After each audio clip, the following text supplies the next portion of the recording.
Yeah, I mean, just Luke Ford and the dangers of e-personality. And he's an introvert, incel or whatever. And when he comes out on the internet, he has this, like the dark side of his subconscious becomes conscious. I mean, to me, it's obvious. It's what happens. It's what's happening to you on the same way. But your unconscious, your subconscious is different than Gandalf's subconscious. Logic and science dictate that not only consciousness doesn't exist, consciousness is in fact scientifically impossible. And yes, it is going to involve math and calculus and science and computer programming. I'm sorry. And that have different implications of the process with the connection between the levels of a person's soul and how it reincarnates. But I'm not going to spur on the issue because I'm not a woman. It's not my issue. About how one day you're going to fulfill the Canadian dream and the American dream. So you watch Seinfeld and say, I could do it. I'm going to go out tomorrow and go to work and have a great day, and I'm going to be successful. And one day I'm going to have my own apartment. I'm going to have my own parties with my own friends over, and I'm going to have my own possessions. I'm going to see things that I want and just buy them. Yeah, but that's just so to say, a worthless opinion of yours. I'll just unmute it. Hello and welcome back to Week in Review with the one and only Doooovid. I'm your host, Urge of Entropy. Very happy to be joined by my co-host Doooovid and the audience on this Sunday evening. Hand it over to you, Doooovid, for the introductions. Thank you for being with us. Hey, Jennifer, thanks for doing Week in Review. As always, good to be back. Nothing super eventful this week. I don't think I did any streams. I don't think Luke sent me an invite. Charles Moskowitz needed to cancel from the week before. He said we should be back for this week. So I don't think, we got a little testy on the week before arguing about Israel, but that's what we do. So I think he just needed a week off.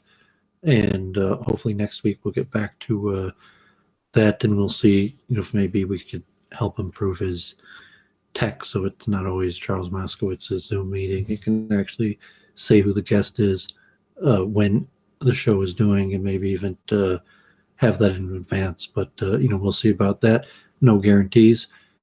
It's possible that Root and Branch LOL is going to get back into streaming in April.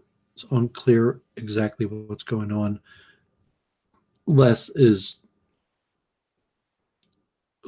the operator, the man behind Root and Branch. Les is just his program chair. So we're gonna have to wait on LOL to see what's going on.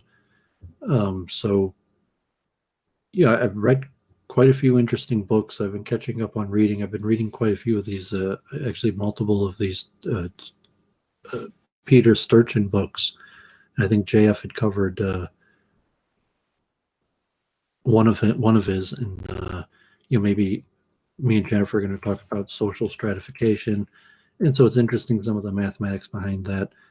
I played some chess. I'm playing regular chess variants just to keep my mind occupied. Playing for Israel, I find that kind of interesting, playing people from all over the world representing Israel. So it makes interesting karma to the playing chess. So I'm not just playing chess, I'm representing Israel to people all over the world through the game of chess. So enjoying that. Me and Jennifer talked about a few things.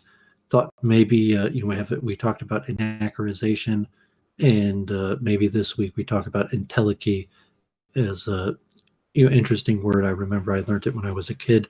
Maybe even been like an SAT word. Generally translated as simply reaching your potential, but comes from the Greek and Aristotle, and actually has quite a bit of philosophical connotations, and so high IQ, good intellectual activity to be expanding vocabulary and concepts. So hopefully we'll talk about that this week. Maybe I also prepared to read a little bit more from that Aryan Jews and Brahmins about maybe a tiny section on Nietzsche's Aryan concept, and then maybe a little bit more on Dayananda Swami's concept of the Aryan, and obviously Arya Samaj literally means the Society of Aryans.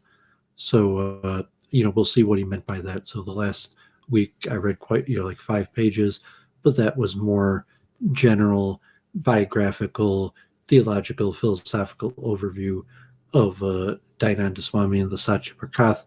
But this book is specifically about the concept of the Aryan, and so Dayananda Saraswati is one of the possibly even the biggest person in the whole world in terms of expertise on Aryan, because the Arya Samaj is literally the nation of Aryans, and you'll see like where does that term come from, what did he mean by it, and so that should be interesting. So I guess I'm not sure if there's any guests lined up or what Jennifer has planned. I think we'll play a little clip for a chant this week, but let Jennifer say whatever she wants to say. Hey guys, welcome to the show. I have not been up to too much this week, just working away at my book, trying to slowly but surely get something that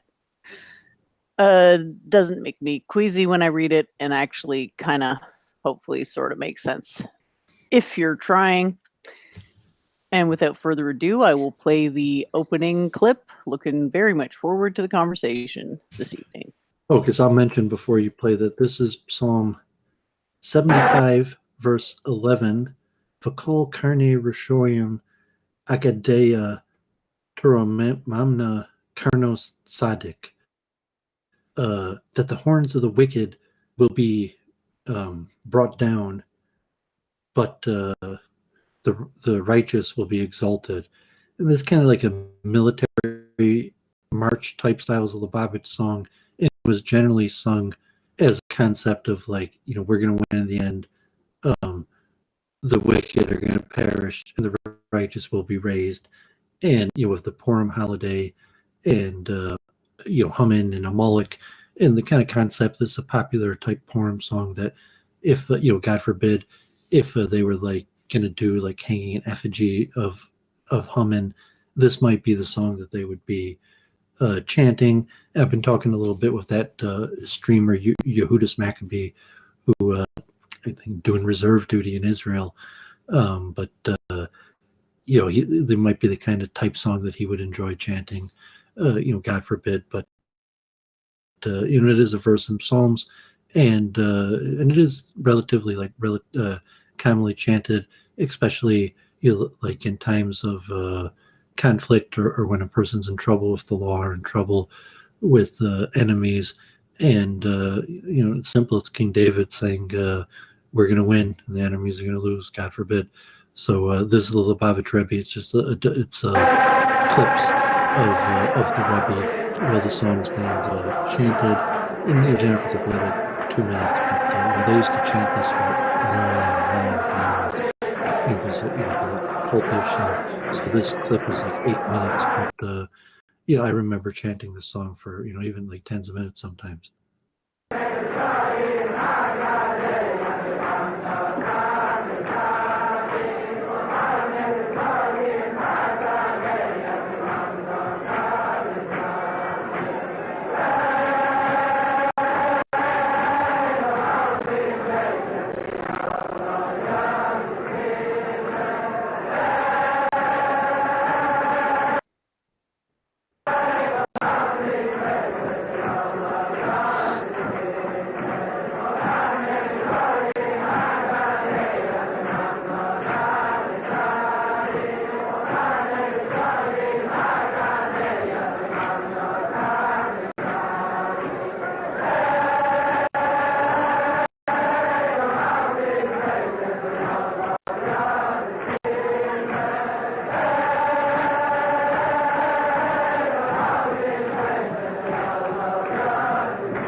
Yeah, I don't know if we're going to talk about Israeli politics or anything. But obviously, elections are coming up, and Netanyahu is the Rebbe's guy.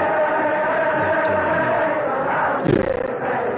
anyone who's studied it, clear you could see the videos and the history that Netanyahu was groomed by the Rebbe to become prime minister, and the concept of peace through strength was largely the vision of the Rebbe. Obviously, there's like more the Zionism and the state of Israel than just the Rebbe. The Rebbe was tough man, but it wasn't violent, and it wasn't threatening. So so they chant something like this, so like you don't want to mess with us. It's not going to work out good for you. But the Rebbe wasn't a violent man. He was very approachable and charitable, but did have that certain status of, and so something like this would be chanted, I think relatively regularly, common tune in most Chabad. It's not directly related to the Purim holiday in Haman and Moloch. There is actually, I was thinking about, I couldn't remember it. There's actually a few nice chants to the verse of Timcha Zeker Moloch. You should blot out the memory of Amalek Gavak Shemo, erase his name. But so I thought I'd just do that. So it's a little tone. So I'm not sure what you have on the plate, Jennifer. If you have anyone reached out, anyone wants to talk, or you have any subjects, or you want to go straight into Dainanda Saraswati. Yeah, why don't we start with the reading from the book? That'll be exciting. Okay, so let's start with this little section from chapter 3, just about Nietzsche's Aryan Übermensch. And we'll see that, really the European concept of nationality basically is taken from the Vedas. And so this is just a small section to see Nietzsche as much has been written on Nietzsche's reconstruction of Indian thought. Indologists and historians of religion have placed great importance on Nietzsche's appropriation of Indian themes, and indeed, the philosopher's evocation of India is varied and often tantalizing. These evocations range from use of the terminology and concepts to Nietzsche's penchant for quoting Sanskrit sources. Pardon me. One critic has, however, recently discounted the role that Indian thought played for Nietzsche, viewing such references as late and insufficient. This position views Nietzsche's evocation of India as specious and accuses him of the very trivializations that he accused Schopenhauer of committing. To my mind, this is a harsh judgment. While the traces of India's influence in Nietzsche's work are elusive, and the philosopher did not view India with the trans-European eye that he claimed, India did in fact play a significant role in Nietzsche's final work. Any discussion of Nietzsche's reception of India must begin with the genealogy of morals, where he develops his myth of the Aryan. In the first part of the section on genealogy, Nietzsche claims the first term Arya denotes the wealthy or the owners, rather than to the conventional meaning of honorable or noble. According to Nietzsche, the connotation of the term Arya points to the Aryans' true nature as masters. However, the Aryans must have undergone some tremendous psychological and physical defeat if their descendants offer any valid testimony. The blonde Aryan, a conqueror and master, was eclipsed by the dark-skinned common man.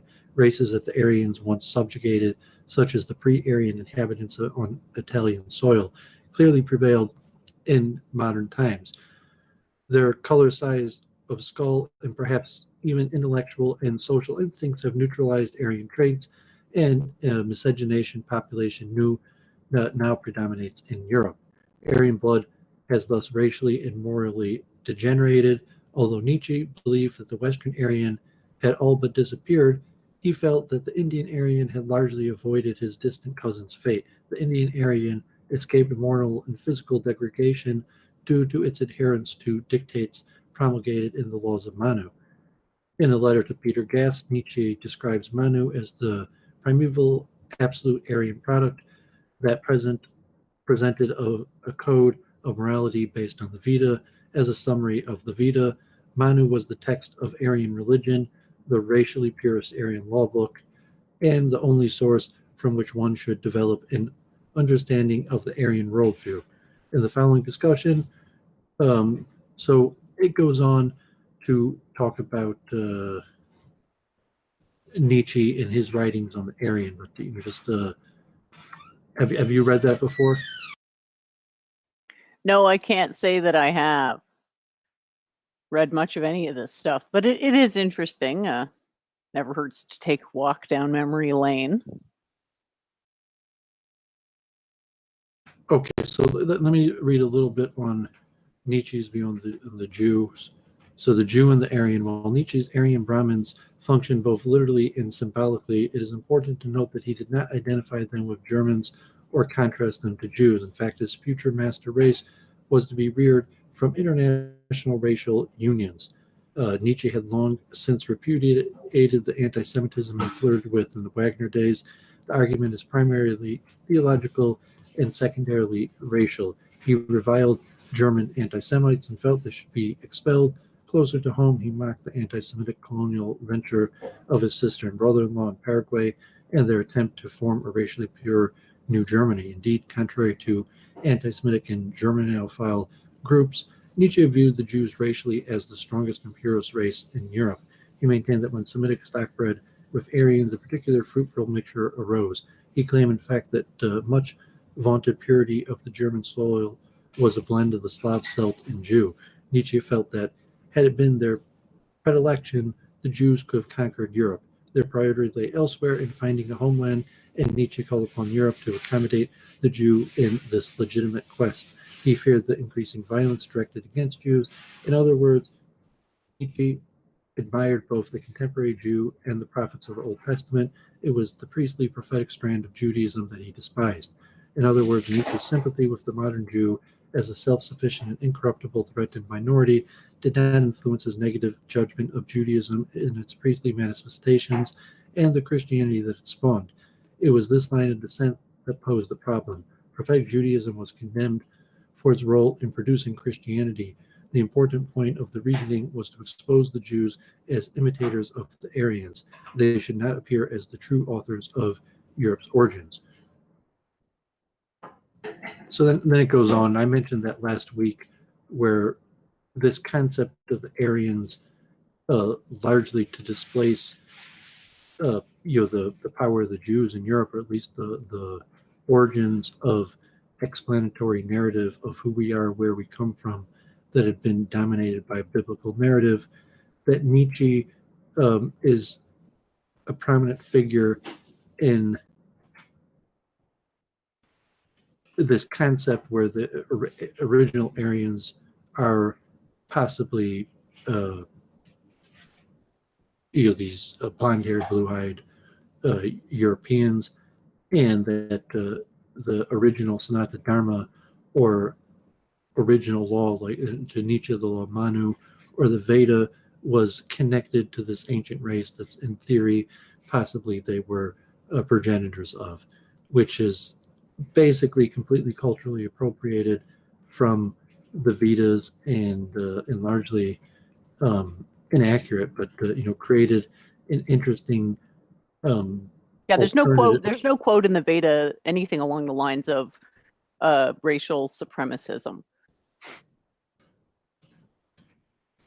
Like you're not going to find that quote. The best that they can do is a mistranslation where they claim that Arya means light-skinned, and that's, not a valid translation.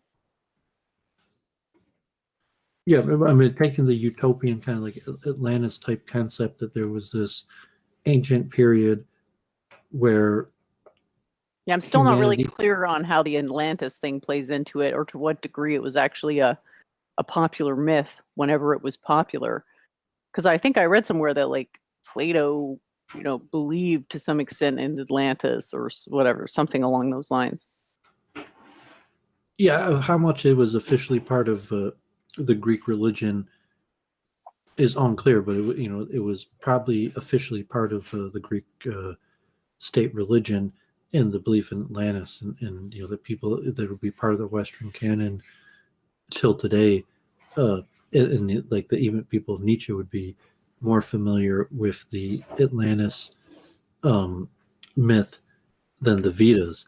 and that his understanding of the Vedas is probably drawn upon a parallel to his understanding of the Atlantis myth, and as opposed to Adam and Eve and there being one progenitor of humankind, to there being some sort of ancient utopian where there was a whole race of basically perfected society.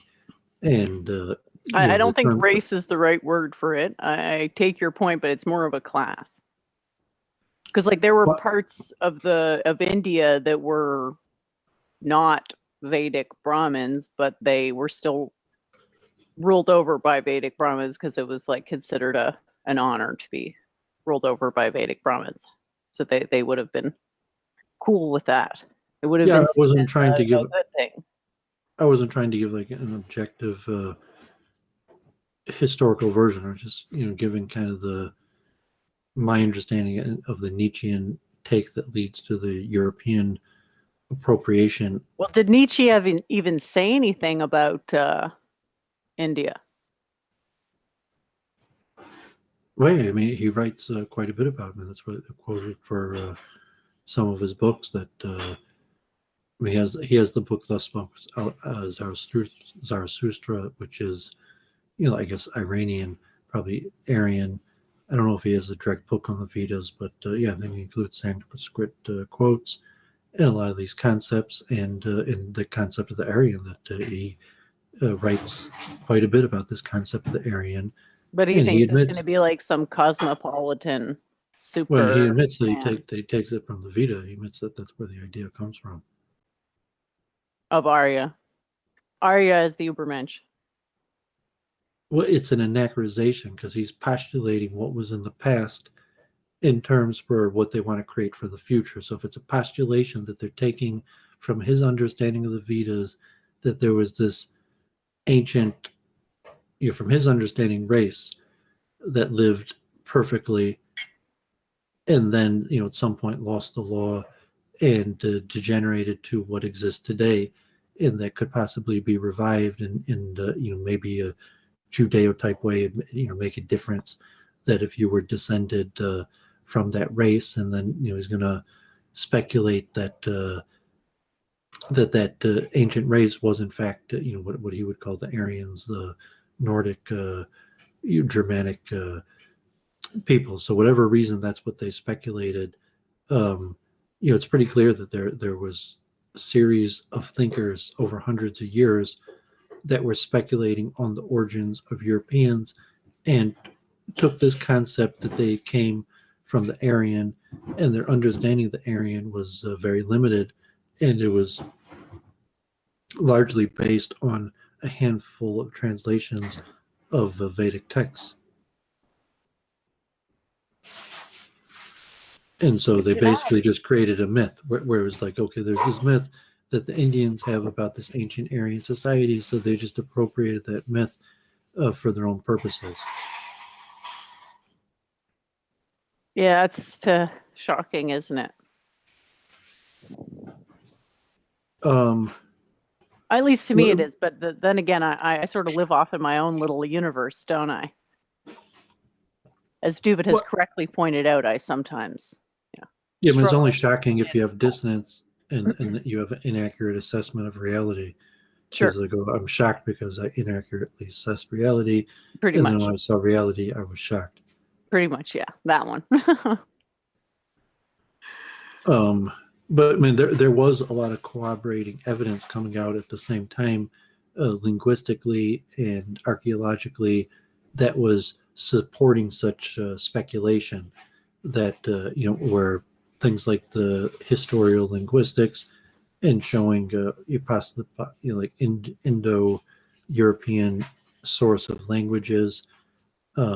Possibly at the time they had like skull findings that might have been pointing to the origin of these white races in the Himalayas, and various things that at least at the time looked like enough corroborating evidence to have like a quasi scientific political theory. And obviously the cosmology, like it's with the anachronization, you're saying the reason why we should move society in this direction is because this is the direction we've been moving since ancient times in order to reckon with the forces that been driving us from the past.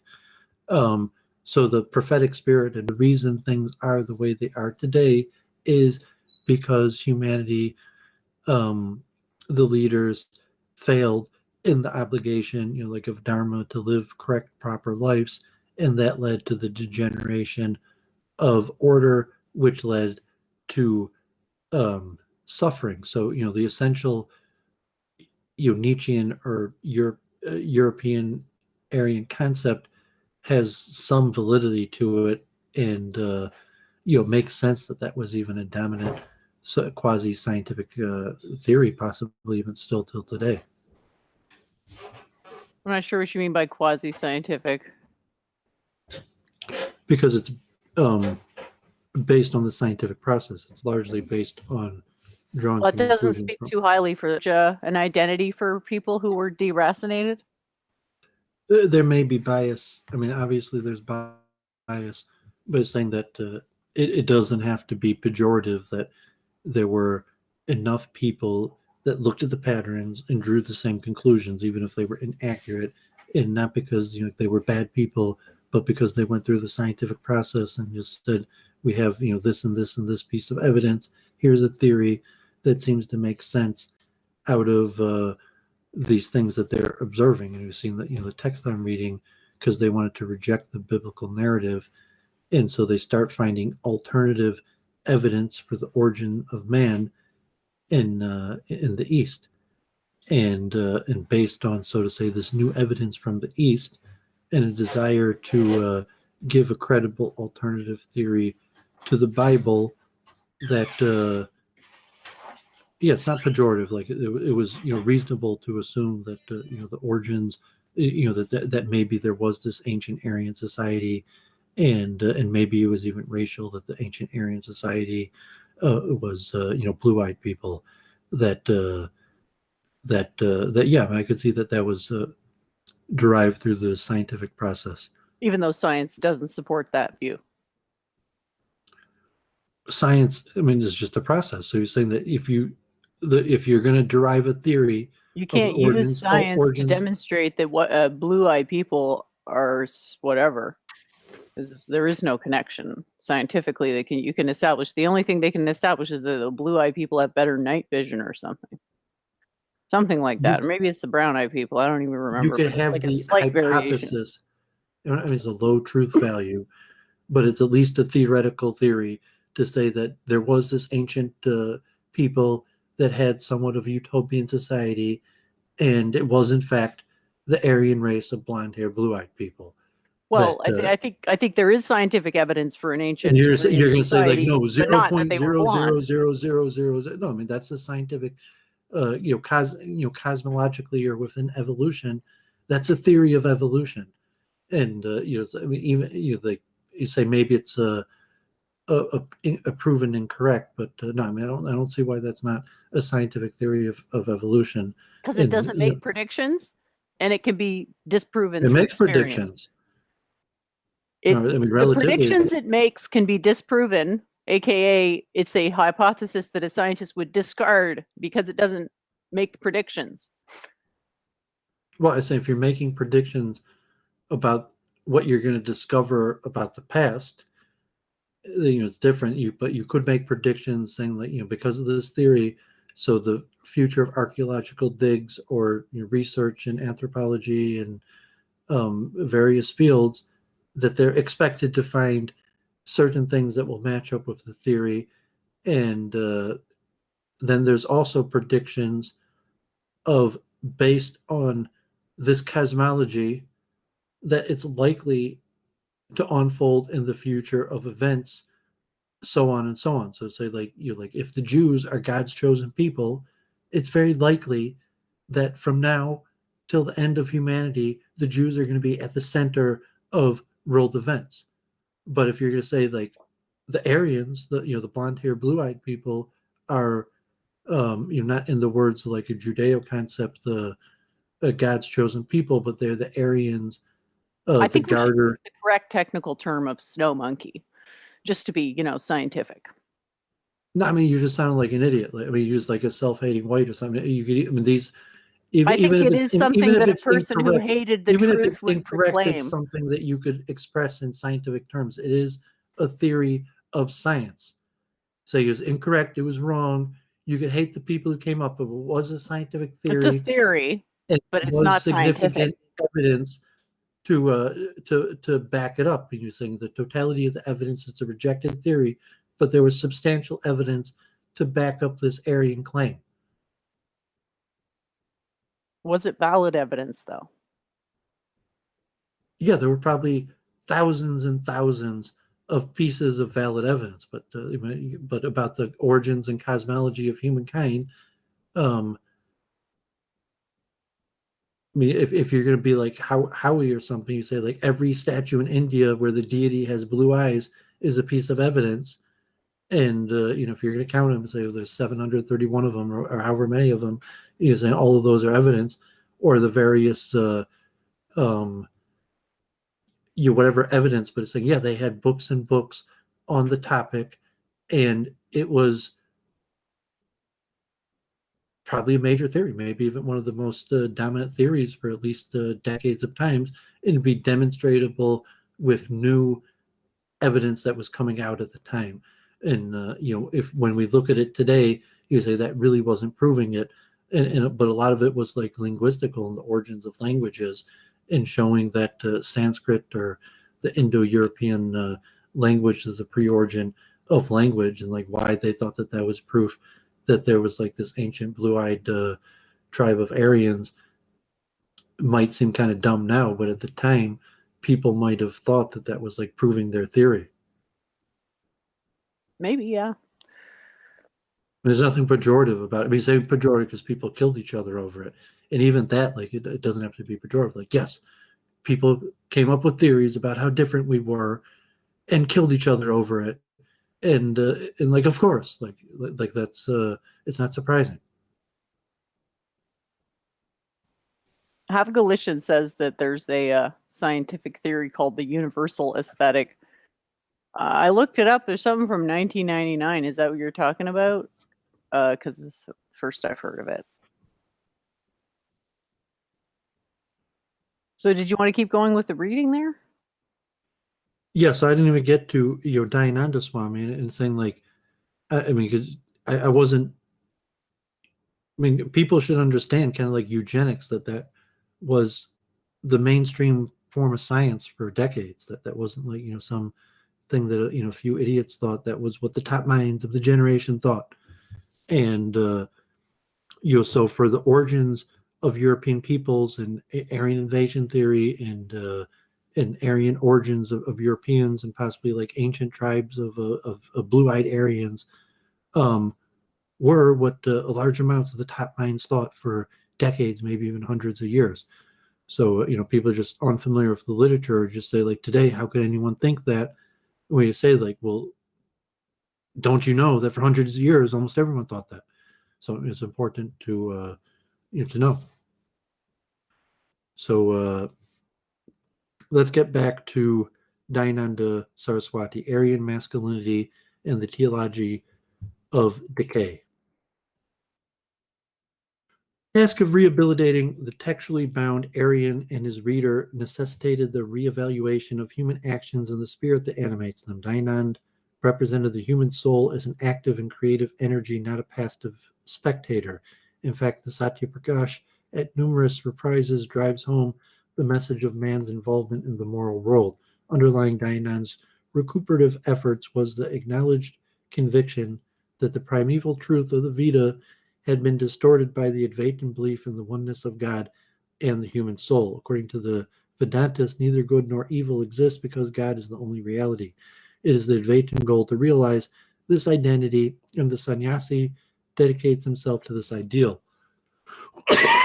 The world where good and evil seem to exist is an illusion. The Satyaprakash sets out to disprove the notion that the world is unreal and evil non-existent. Common sense, Dayananda claimed, established the existence of objects independent of our perception of them.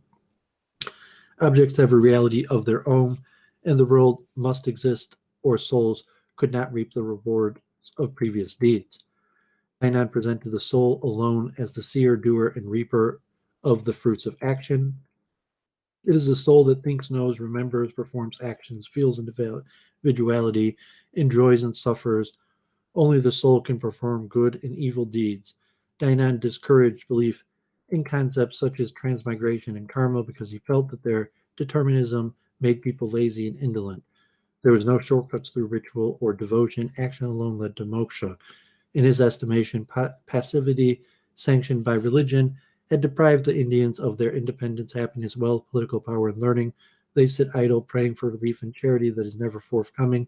Such behavior, he maintained, had completely ruined Aryavarta. Deinand enjoyed his readers to revert to their Aryan selves, to become again men of energetic and active habits.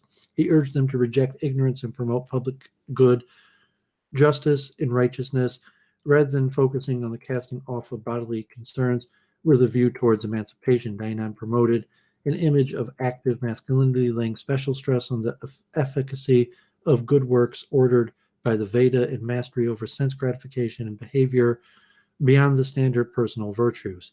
These traits had previously made the Aryans great and should be revived in modern India. Clearly, for Dainan, the Aryans serve as models for human achievement.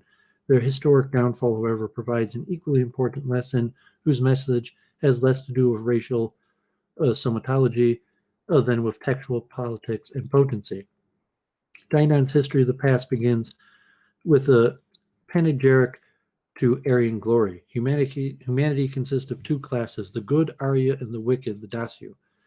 The Aryans were God's chosen people, to whom the Veda had been revealed and whose language was the source of all language. The Dasyus were called Asuryas, were dacoits. Warfare broke out between the Aryans and the Dasyus.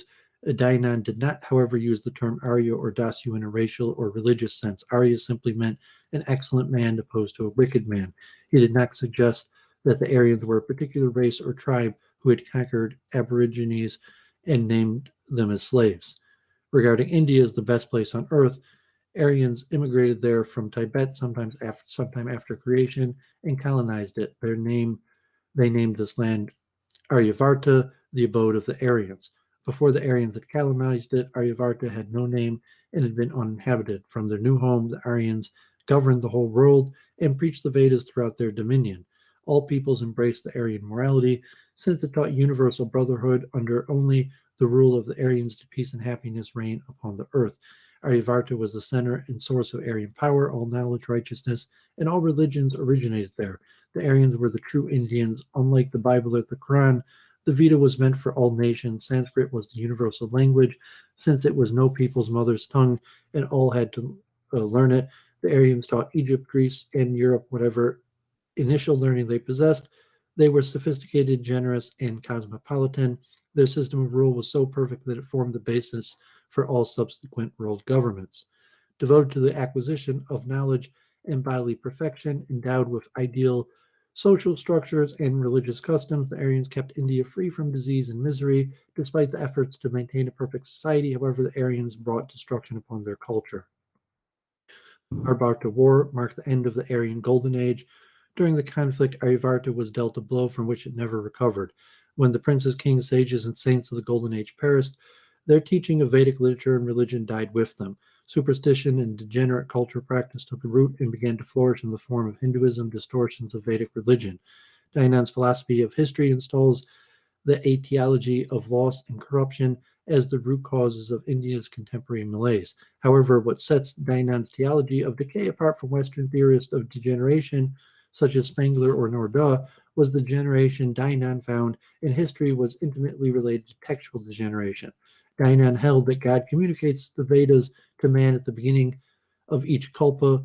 Just as he had done in the previous kalpa, so will he reveal the Veda again, future kalpas ad infinitum.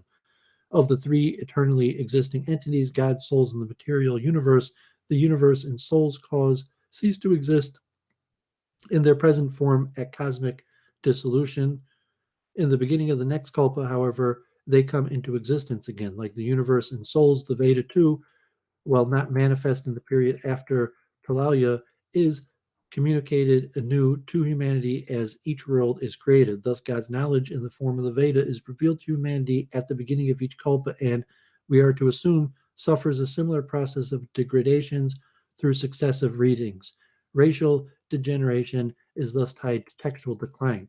Textual degradation was partially defined by Brahmin agency. Since the Mahabharata War, Brahmins had denied textual access to non-Brahmins, thus bringing to close the tradition of studying Vedic scriptures rationally.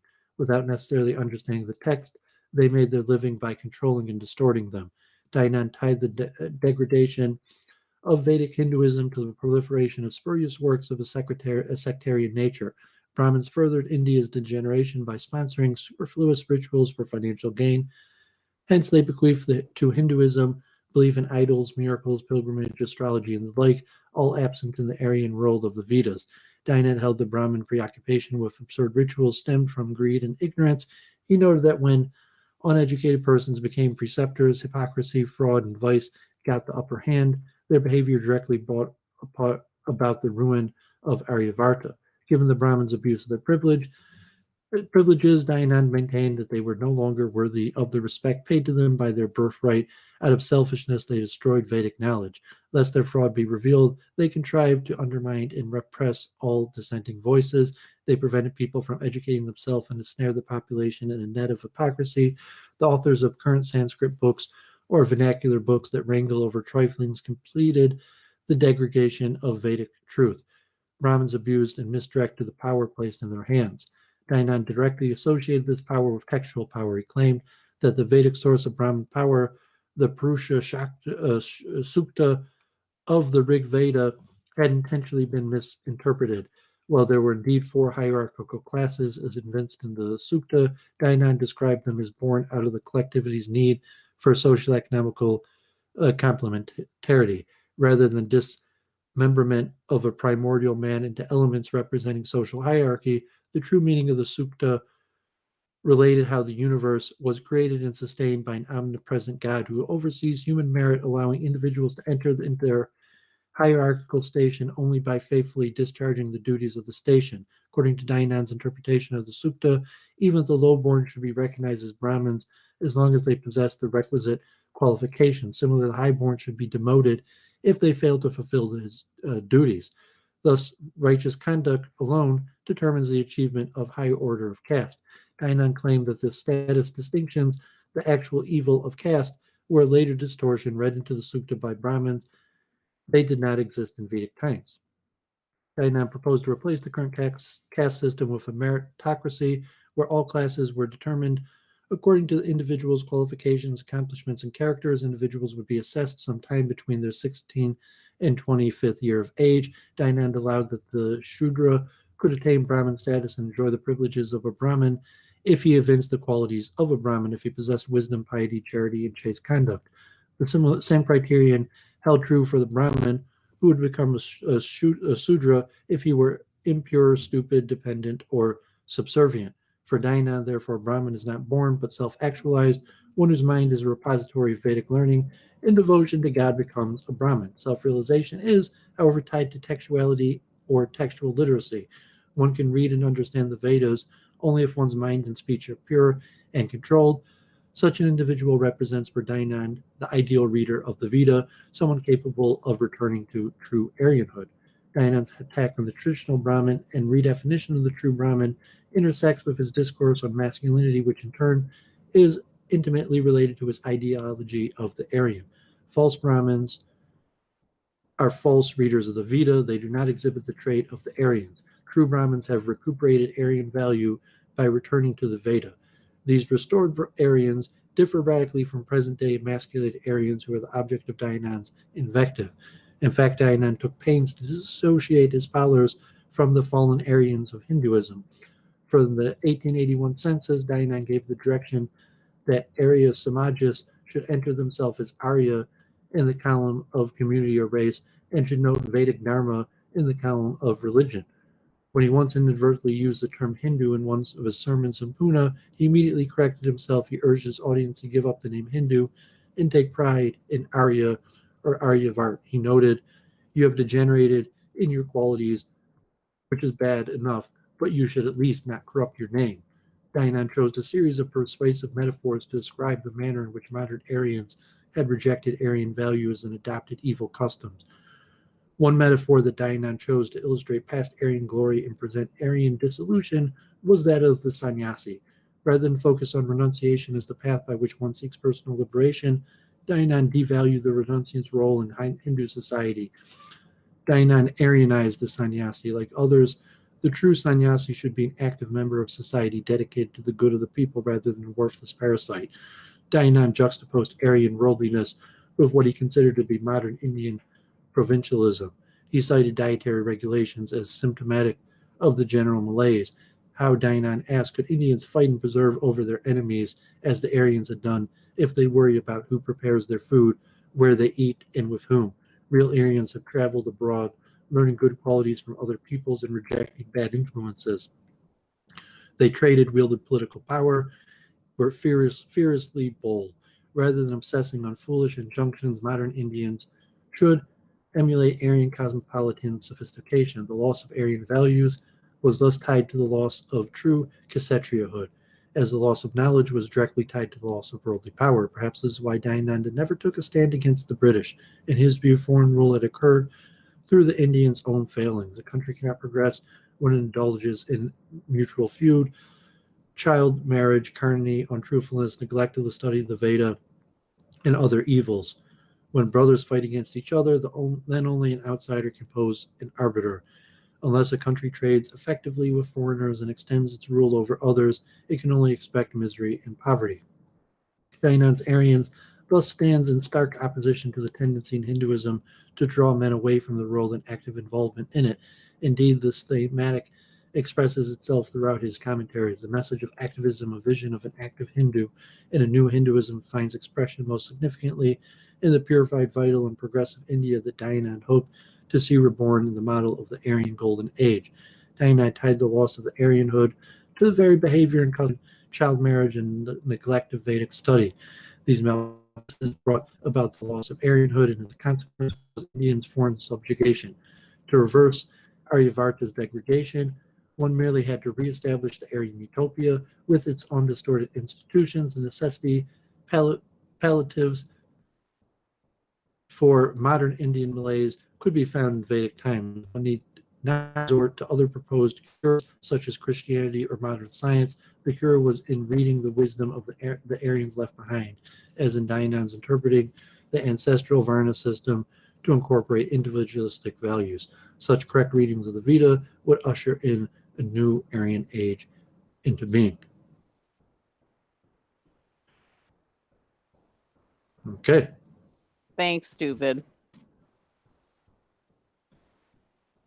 Appreciate that. There's someone in the chat who wants to come on, who's apparently not a troll, even though like the last 5 people have been trolls. Actually, that guy, Master Beater, he was cool. He was definitely not a troll. I had a lot of fun talking to him. I don't know if I'm just like at a point of just being like exhausted from the trolls and not really wanting to bother with it anymore or whatever.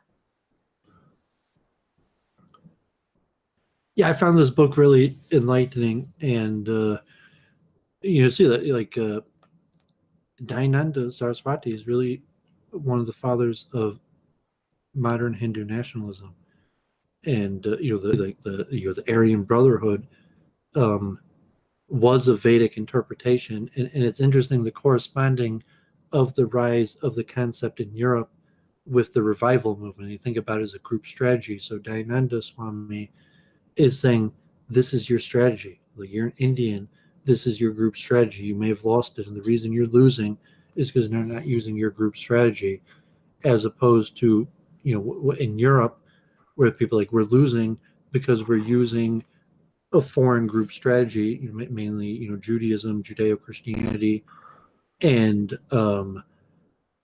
need to try an alternative strategy, but they didn't necessarily know what their original strategy was that they should return to. So, say the culturally appropriate Aryanism from the Vedas was possibly a reasonably intelligent choice that a lot of Germanic and scholarly Yeah, because the people in Europe. Europeans' karma is just so good right now, isn't it? Well, I'm talking about 150 years ago when Not that long ago, really.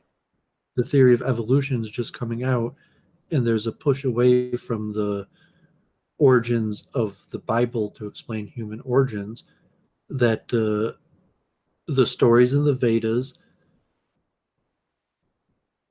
were used by European cosmologists, mostly in kind of like a quasi-evolutionary type theories, like that Arya Samaj was not based on evolution. The Aryan of Europe was somewhat more an evolutionary theory that incorporated the Vedic Aryan story. Ah,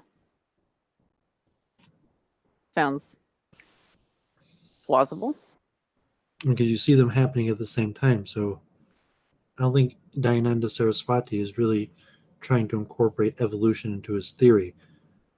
Well, So Indians were never big on evolution. I think evolution is probably out of the Western ideology. Evolution is the thing the Indians, I would say, take the most issue with, because I think there's already sort of a basic understanding of how that works through karma, and they I guess they don't agree with the Darwinistic paradigm.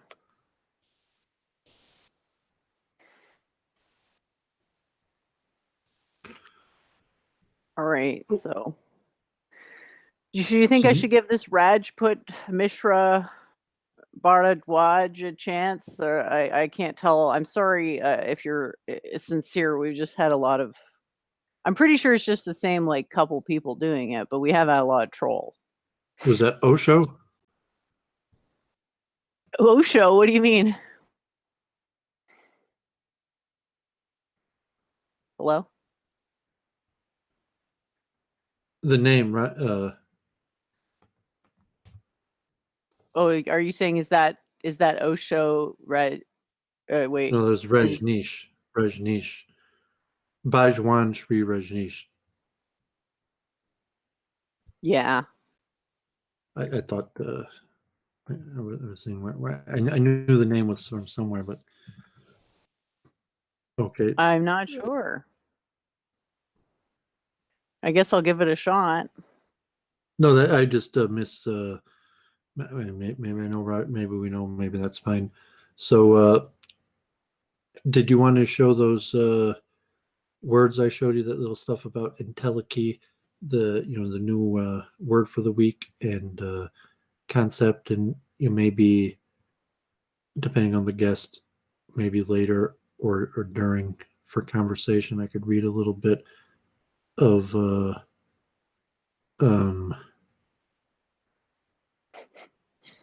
the monads from Leibniz.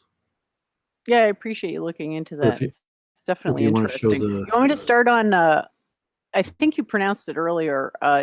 Entelechy. Jeez, it's a bit of a tongue twister, isn't it? No, if you see the etymology, well, to me, it's a tongue twister. Damn it, that's my opinion. I mean, it's only because you don't know Greek. Oh, geez. Well, forgive me. I am just a total Philistine hack. Okay, so I've got the definition you sent me loaded up on the screen right now. If you want to discuss it. Did you want to read it? Sure. Entelechy, from Greek, entelecheia in philosophy, that which realizes or makes actual what is otherwise merely potential. The concept is intimately connected with Aristotle's distinction between matter and form, or the potential and the actual. He analyzed each thing into the stuff or elements of which it is composed, and the form which makes it what it is. See hylomorphism.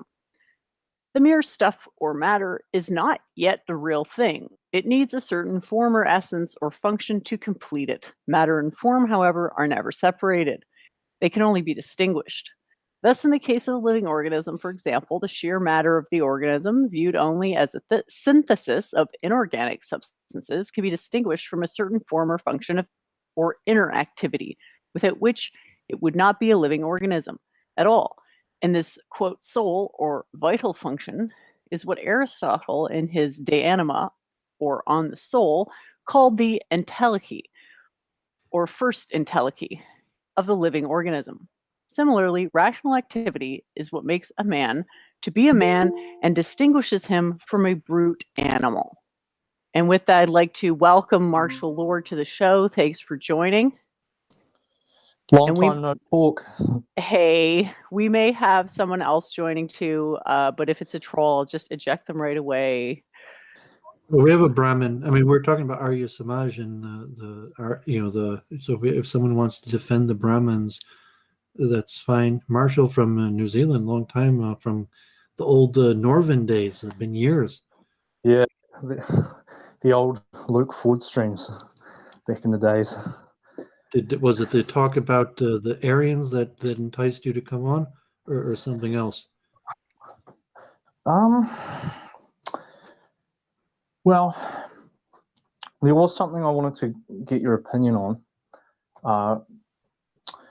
Recently, I've been researching the authorship of the Tanakh, and there's quite a wide variety of hypotheses.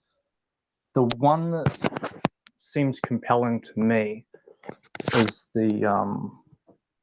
was basically the supplementary hypothesis, which posits that Deuteronomy, or Devarim, was the first book written in the Tanakh around 600 BCE.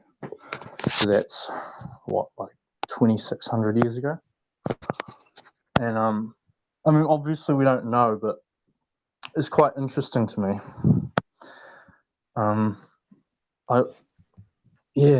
So I've been looking into that recently. I ordered a book from Amazon, Abraham in History and Tradition by John Van Seters. So I'm going to read that. But from what I've looked at so far, it's quite interesting. It's a big rabbit hole, but I was wondering if you had any insight into that. Wait a minute, that's why I was created this word anachronisation, because what happened in ancient times is unclear. So if you're right.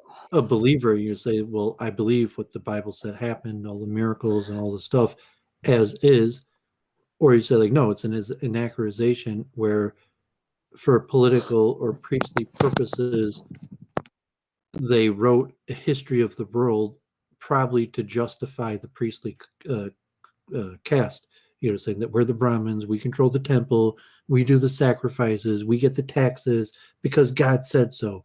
Don't you remember in ancient times when God spoke to our ancestors and said there was always to be like that? And, so from an anthropological view, that's basically how all religions, how all priestly class get formed. And so the scholars say that there were different pieces of the Bible that were pieced together in different times. And, there's the Mosaic law part, there's the priestly part, or the cosmological part. I think the Mosaic law part is the earliest part. It makes sense. Well, I mean, good luck. You're going to figure out these mysteries sitting in New Zealand reading books. You're not going to figure. You're not going to have a deep pending opinion that's going to solve the mystery. Doovid!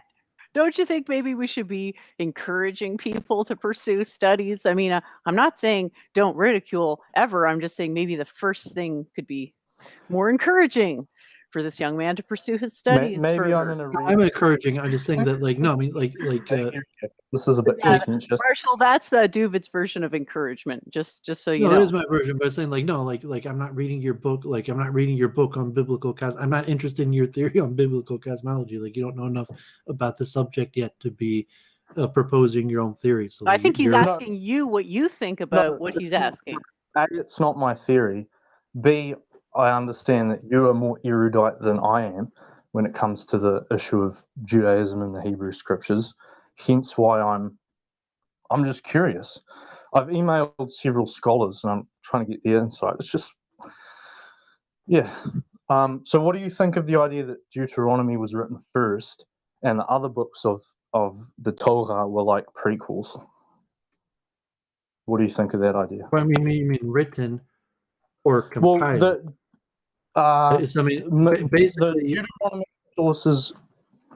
You're saying that it was compiled. It wasn't like it was written first and saying we're never really going to know what was written first. So you're saying at a certain point, probably about the formation of when the rebuilding of the Second Temple and Ezra and the priests, that they compiled from existing literature. So at the time, it would have been about 400 BC, and there would have been remnants from literature that could have been hundreds or up to 1,000 years old.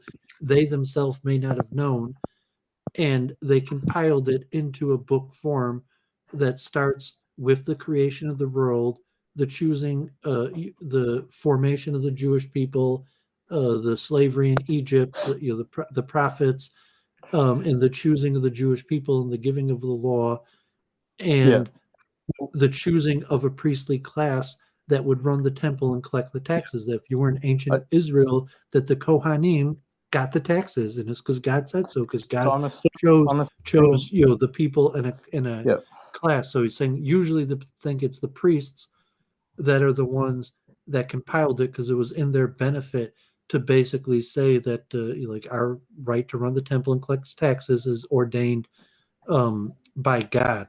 So what the oldest book was doesn't necessarily matter. So of all the various things that they compiled to put into the Tanakh, you're saying that it doesn't matter if one of them was older than the other. Yeah, because if one of them was older, then that means that there were because there are, I think they're called doublets, like possible interpolations that were made later. So if the Deuteronomic part is the oldest, then that means that that's like kind of the true source. The supplementary hypothesis posits that it was like there was an original writing and then it was supplemented with other writings. Well, it just means that it came earlier in time. If you say the Deuteronomy, which is basically Moses giving one long speech, which is a combination of the history of what led the Israelites up to that point, and the law, that is saying if there were textual that existed, that document was definitely the oldest. And then later laws like the Levitical laws about how the temple was supposed to be operated. The Deuteronomic law obviously contains a decent amount about the Levitical laws about sacrifices, but if you're saying the first account of the Levitical law about how the temple and sacrifices are meant to be ran, and things like the menstrual blood impurity and leprosy and the various things, that even comes hundreds of years later. Does it mean like that one's more Jewish than the other? Is saying that so let's say that the Deuteronomic law comes from Moses himself, that there was some proto-Mosaic character that gave a speech that is the Deuteronomic law, and then there's hundreds of years later the development of the priestly code, and at a period of like 1,000 years later, where the Deuteronomic speech is already like 900 years old, and the Levitical code is already 500 years old, it's compiled together in one book. Yeah, first class pilpul. Well, I mean that's not pilpul, because that's generally heresy. You're saying from a believer Orthodox perspective, that's a heretical view. No, I don't mean that in a pejorative way. I'm just kind of being tongue in cheek. But I don't understand why that's heretical. No, we're talking about probably the most influential book of all times, or. I'm saying it's heretical to say that the Levitical code didn't come from Moses. That the scholars are saying that the Levitical code was written hundreds of years later and then compiled together with Moses, is heretical Well, because according to traditional belief now, the Levitical code was commanded by God to Moses. and I think what I'm saying, and it's not my hypothesis, I'm just espousing it. I don't think you're allowed to agree with it, because that would be epikoros. Because you have to believe it was written by Moshe. Yeah, it's one of Maimonides' 13 principles. You know, the Right. Torah is unchanged, that we Yeah, have the exactly. same Torah in our hand that Moses had. Yeah. Yeah, see, most of the scholars who, well, a lot of them, see, the people who know the most about this are Jews, who know, but, they can't believe it, because that would, transgress their laws. So, But it's the cosmology. So from a certain perspective, it's like, what is your version of history? And said, like, this is my version of history. It's absolutely true. I will die to defend that this is the version of history I believe. But saying like, doesn't matter what version of history you believe. And it's like, I believe in the ancient Aryan blue-eyed people, and whatever it is. But on a practical, it makes a difference in the way people live. So obviously, if you believe, there's usually a correspondence between a person's action and worldview and their cosmology. That's the purpose of multiple truth hypothesis, is to objectively analyze these things. So like the cosmology is important, and if you're like, that's why I was mentioning that Aryan from a Vedic perspective has nothing to do with evolution. It's more a devolution. But Aryan, when it comes into the West, is already largely interpreted in an evolutionary template. how is that related to what we were discussing about the authorship of the Tanakh? Because you need to make axioms, and so the axioms is, is there a God who created the world? Is there a God who communicated with humankind? So the axiom is like, yes, Before God. we go on too much, sorry, we just had somebody join, and I just want to make sure it's an actual person. Is it Rajput? If you're there, can you say something? Because, yeah. Rajput and Mishra. Okay, well, we're not hearing him. But maybe he'll get it. Hello? Hello? Test? Sound check? Sound check? Yeah, just what I thought. Yeah, so John, you're just projecting there. I know it's embarrassing and frustrating to be jammed up. So what I'm doing is trying to help people see where their thinking is faulty so that they don't get jammed up again. Maybe that involves what appears to be a jam up, but the intention is to get people get their head on straight so they stop being frustrated. Yeah, I mean with easily avoidable flawed applications of logic.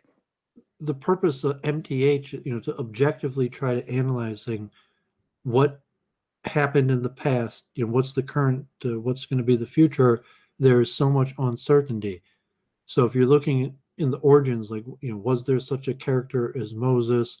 When were these texts written? When were they compiled? And then like axioms, like, is there a God? Who created the world? How did the world get brought into creation? What's the nature of communication between the divine and the material? And all of these things are going to have different axioms that lead to different conclusions. So say Judaism, according to different sages, could posit different axioms, and it becomes it doesn't have to become complicated. So the purpose of MTH is to make these conversations more simple, and then even to do a comparison between alternative cosmologies, like the Judaic Noah family of Jacob, to like a Vedic Aryan, and then in terms like internally a conflict among Jews and Christians that both go in the same cosmology of Moses. You could look at like Vedism and Arianism, where it's is it appropriation in the same way that Christianity is like an appropriation of Judaism, the European Aryan movement appropriation of Hinduism, or are these concepts universal? Well, religions have acquired beliefs and prohibited beliefs. So I think that in a way you're kind of like pigeonholing yourself in a little bit. I don't have that inhibition, if you will.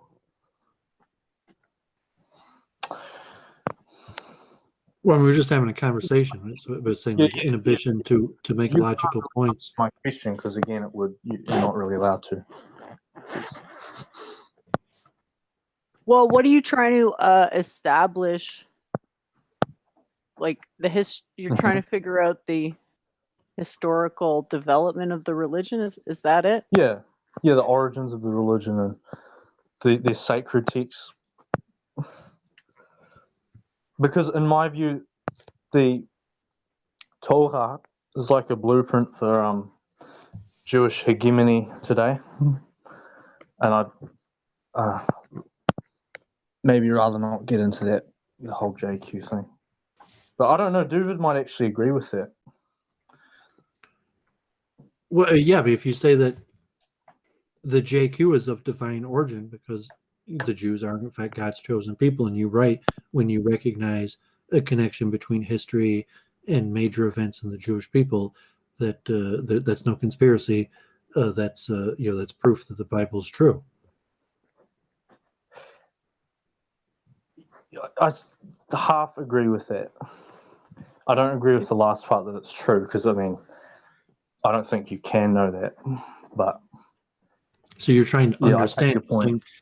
I don't accept the axiom that the Torah, the Bible story is true. Like, you don't think that the creator of everything has some special connection to the Jewish people.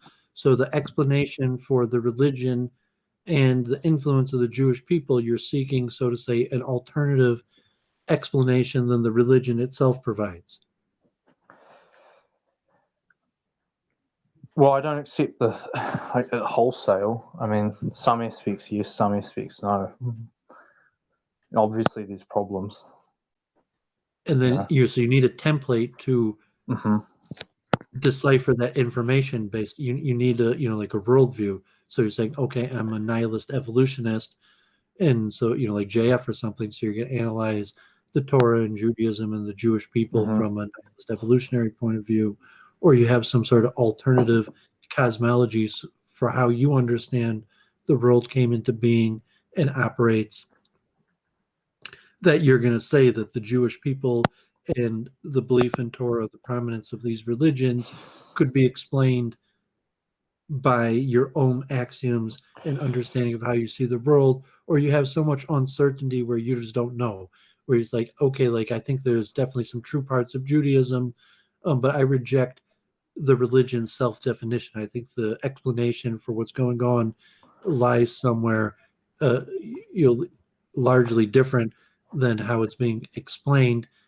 and but it leaves you in the empirical problem is you need a framework, you need some measure of truth to base these judgments on. So what system of truth are you going to objective system of truth are you going to use to weigh the truth of Judaism against?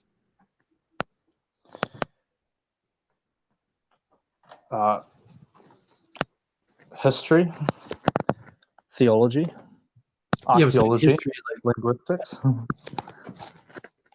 Yeah, I mean, so you say largely like science, evolution, and in terms of the origin, like history, you say that there's like an objective history, and even within history has a large amount of uncertainty. So if you talk about like the claims in the Torah and these things, history will maybe be inconclusive. It can't really tell you that much about archaeology, all of the various things. Like I said, like the Aryan invasion theory, there's thousands of pieces of evidence. There's like there was you could examine the pieces of evidence and say that they're weaker or stronger or the totality, but for periods of decades there appeared to be more and more evidence that kept on coming out that was supporting this like ancient Aryan invasion theory.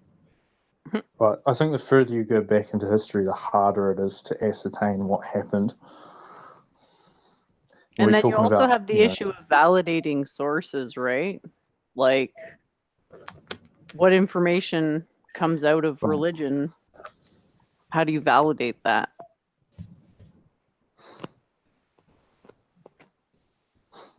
It's almost like it's like a metaphysical truth rather than a physical truth or something. Not trying to be, complicate the issue. I'm not sure I understand what's the answer. What is it you're hoping to gain from knowing in what order the texts arose?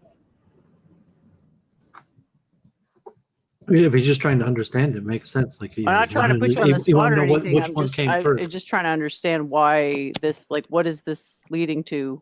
What is this question eventually going to answer? Because you can't prove it wrong logically, right? Like Doovid says, maybe Doovid, you could explain this a little bit, like why you say that the logic is European man's biggest weakness. This isn't a criticism of you in particular, Marshall. Well, as a group strategy, possibly, but I mean, it's like the Vedas at the same time. Like, well, which of the Vedas are the oldest? Like, that's the one I'm going to go with. Which one has the historical evidence as being the oldest? Oh, the Rig Veda. That's that's historically the oldest. That one must be the most important because has the oldest existing document. It's okay. There is some point of evidence to say like, yeah, let's look at the oldest first and to look at things chronologically, logically minded person. But even within the realms of logic, what does it mean that it's the oldest? Or can you actually draw some conclusion that it means more or has more significance because it's oldest?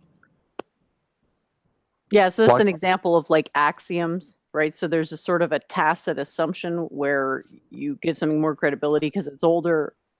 Is that actually a good assumption or valid assumption? I would say yes, but from that it's older. There's actually quite a lot at stake with the authorship of those texts. It's significant information, so that one is older than the others, and definitely significant. I mean, I'm going way back to the origins, so I think I'm logical in that respect, because that was basically, the origins of Judaism. That was the start, the spark, so to speak.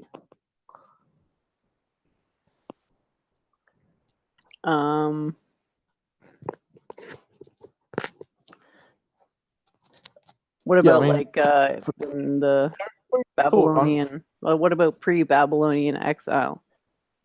Yeah, I'm talking about in the context of this Jewish issue thing. Right, but they supposedly lived under Babylonian captivity, right? The people known as the Jews, right? Yeah. So they would have had something before their liberation. Yeah, that's what I'm talking about. That's the same period. So Deuteronomy would have been around there. Yeah. Okay. Yeah, I'm not too sure about the timelines. You got different people giving different numbers. Most people don't, but I just figured that possibly Doovid would have some insight. Yeah, I know. Resources, whatever. I've listened to like 10 courses on the canonization, the history of the Bible. Right. Like I studied in Orthodox, rabbinic schools. I practice Judaism.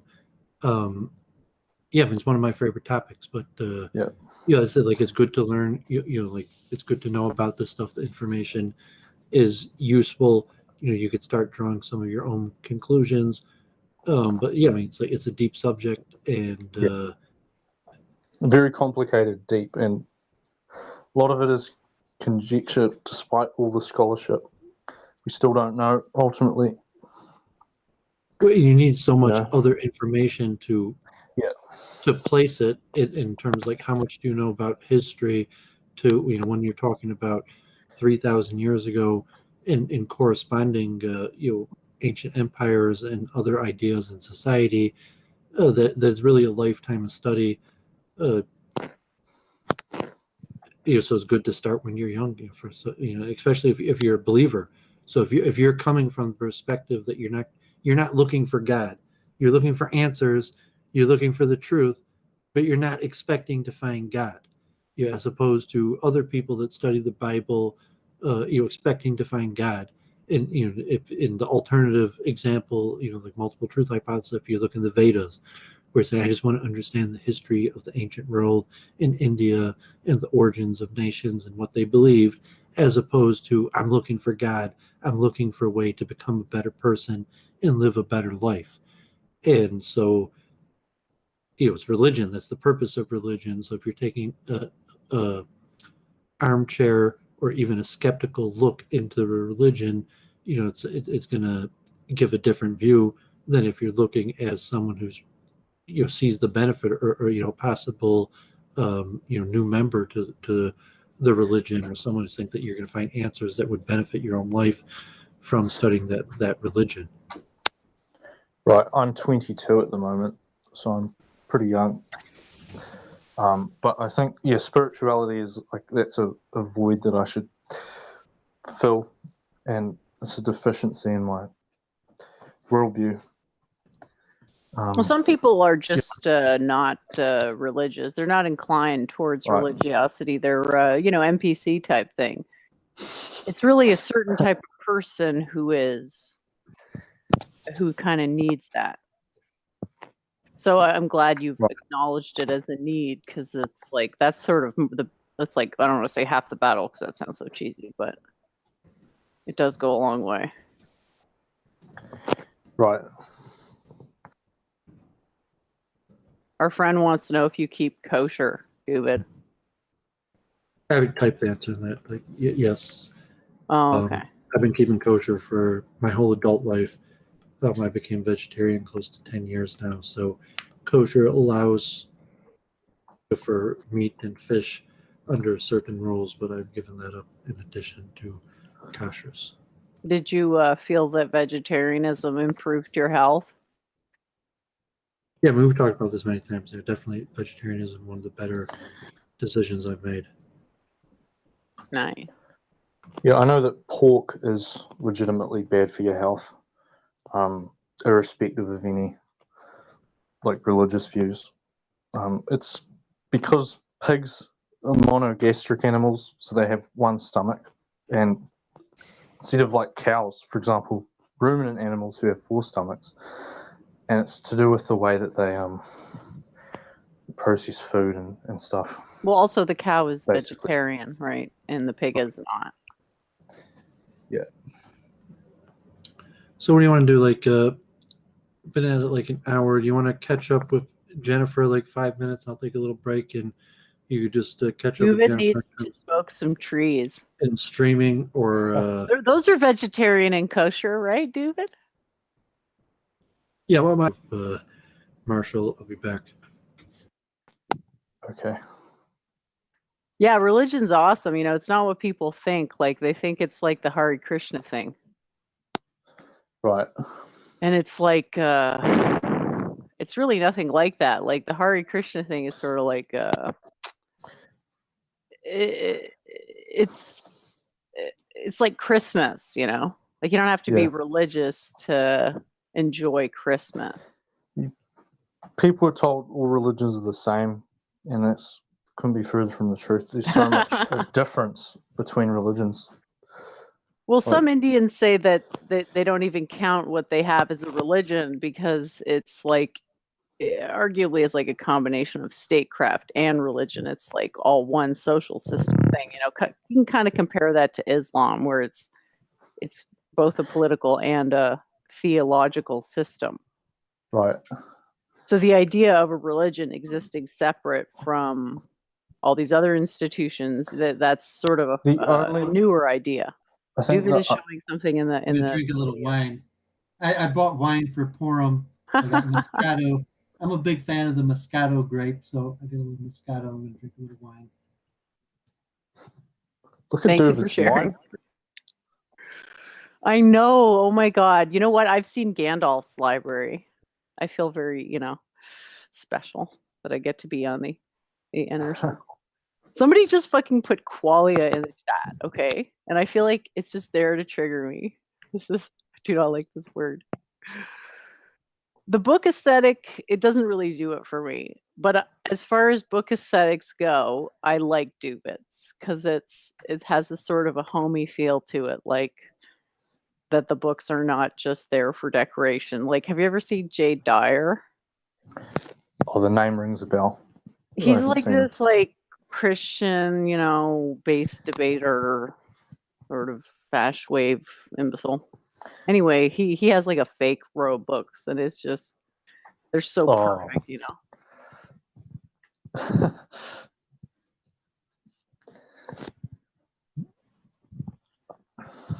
Yeah, the issue for religion for me is like how deities could exist, like I guess something like the mechanism. Well, it's And I down to a think that question. It's monadism. You have to understand what monadism is, because deities without monadism, that means something different than deities with monadism. okay, So your monad, like I don't know how much you've researched this, how much you know about this classical political Platonism. no, I don't. Sorry. Have you heard of the monad? Nah, not really. I might have, but Well, I don't know how much it's actually taught anymore, but back in the day, like this was central to Plato and any like Platonic thinkers, that everything was like your thought process would be sort of stitched between a metaphysical realm and a physical realm. And this metaphysical realm has in a lot of ways opposite properties to the physical realm. So the metaphysical realm is rigid and static in a way that the physical realm is not.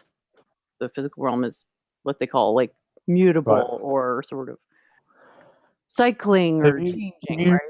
Have you heard of do you know what tulpas are? TULPA, tulpa? Yeah, I've heard the name before. It's one of those things like chakras. Like people are just like, it's hilarious to see the things that Westerners will latch onto in a tradition. And it's like, I don't know offhand what a tulpa is. Is it some sort of like little spirit fairy thing? It's like a thought construct, sort of. And it's similarly, there are egregores. Oh yeah, okay. I've heard of egregore before. Yeah. Yeah, and I think that deities might be something like that. That's what I was getting to. I was trying to explain to you what the deity was vis-a-vis the monad. But I can't explain it if you don't know what the monad is. Right. Monad's really hard to understand. But once you understand the monad, all the deities, they'll make sense. Okay? Because you have like archetypal deities, right? So the same way, like, I don't know how much you've listened to my teachings, but I have this thing I always say about like the sphere being a cookie cutter shape. Yeah, the sphere's maximum entropy shape, and as such, it's like a cookie cutter, sort of like you could imagine like a marionettes or puppets on strings, right? So the metaphysical realm is the puppet master, and the physical realm is the puppet. So there's a visual aspect to it too, right? So the way we look at it is there's like this one eternal sphere. How many spheres are there in the universe? Well, there's only one, right? Because every other sphere is just a duplication of that original one, because there's no difference. Every sphere is, in some sense, interchangeable just by definition. Okay, so the sphere is the basic building block, so that you could say the sphere is sort of monad-esque, because we can't observe spheres in this realm, and but we have a clear indication that the construct of a sphere is useful to us in understanding the material realm, even though the material realm has no perfect spheres. It's the same with God. The God archetype is like the idealized, perfected human form. That's like one way to look at it, right? So that would be your subjectivist way of looking at it. There's also an objectivist way of looking at it, which is basically God equals universe. So sorry, that's the objectivist way of looking at it. And the subjectivist way of looking at it is that God is this eternal archetype, perfect sphere-esque human that humans can emulate to varying degrees. Right. So those are your two basic perspectives on what people describe as God. And then you have this third category that you could describe as what you said earlier, which is the egregore. Which is like it's sort of representing the deities are representing the temperaments of the people espousing them. Right. So And I would argue that's related to the subjective conceptualization of God, but it's sort of incorporating this ethos. See, well, many deities sort of assume a human form. Like, I mean, in Hinduism, take Shiva, for example, or at least the depictions of Shiva seem to be, it looks kind of like a human. Or Zeus looks like a human. Yeah. So my question is, how could those human-like forms come into existence prior to humans? Well, the argument is the archetype realm. The archetype realm is eternal, whereas our realm is temporal, right? So those archetypes of Zeus, etc., they've existed forever. And that's not something you can prove. That is simply the metaphysical aesthetic. That is how they understood it. That's how I would argue it's best to understand it. But there are different ways to understand these things. Like Doovid said, it depends on your axioms, right? So say... I think the main point that people don't get about paganism is the devolution, that either, like the Aryans, we descended from an ancient noble civilization that was essentially the same as us, that the ancient Aryans biologically weren't different than us. It's just that they behaved according to the proper etiquette and code, and Right. we don't. Or that we degenerated from the gods literally. So in all likelihood, from the literature of the Greeks, the majority of Greek pagans and European pagans and possibly Hindus thought that they degenerated literally from the gods, that there was a period, the ancient utopian society wasn't men that acted upright, it was gods, and the gods degenerated and had sex with animals or did these various things that are brought down in the stories, and the result is us. See, that's the classic paganism thing, that if you were in the ancient Greek world, that you believe that in thousands of years ago the gods I thought it was like there was a belief that people were born from cows and stuff. And I'm talking about the ancient Greek world. See, possibly the Hinduism, but you think that the gods walk the world, and that sounds more like a biblical narrative. Well, I was saying that we are the descendants of the gods.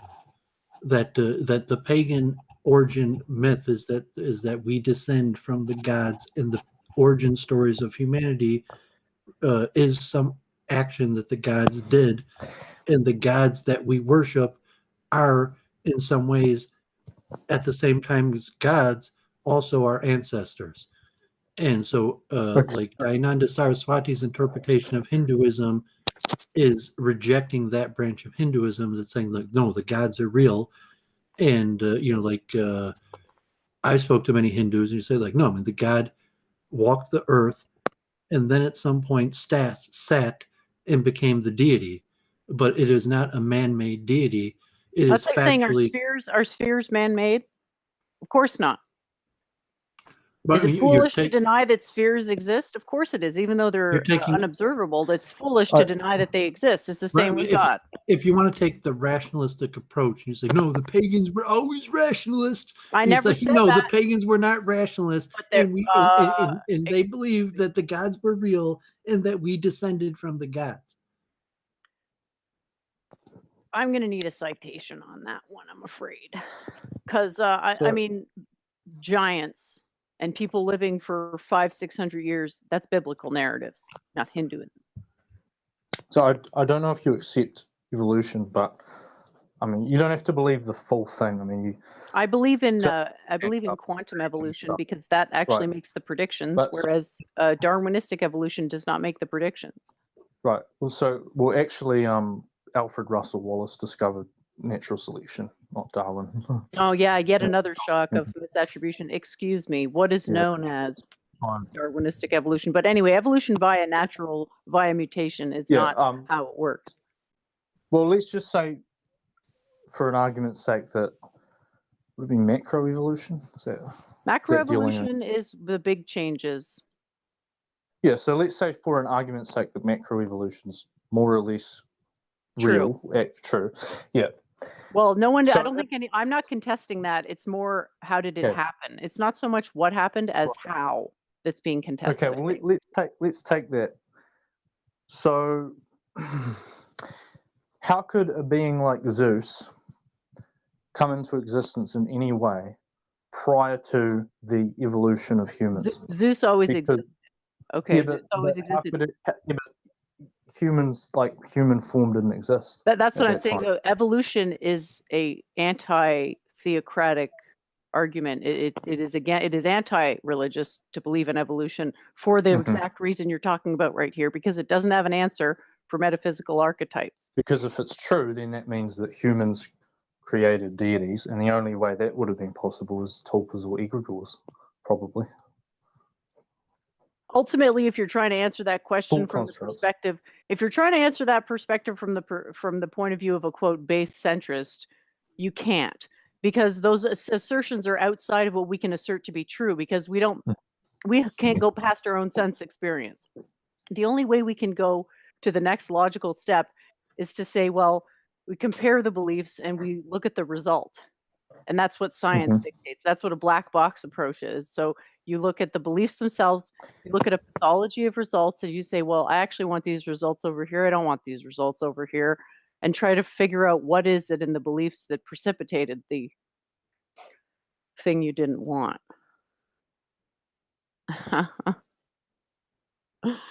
Hey, Conops, how's it going? Yeah, but okay, so what you're trying to say is that there's some sort of logical. I think what it eventually boils down to is that metaphysical nihilism actually has a logical fallacy built into it, because we don't live in a metaphysically nihilistic universe. We live in a universe that has non-trivial metaphysics, and so that means that our own beliefs about it do actually affect the outcome, whether we believe the archetypes are eternal, right? Because this question is very important. It's like, where does Zeus come from?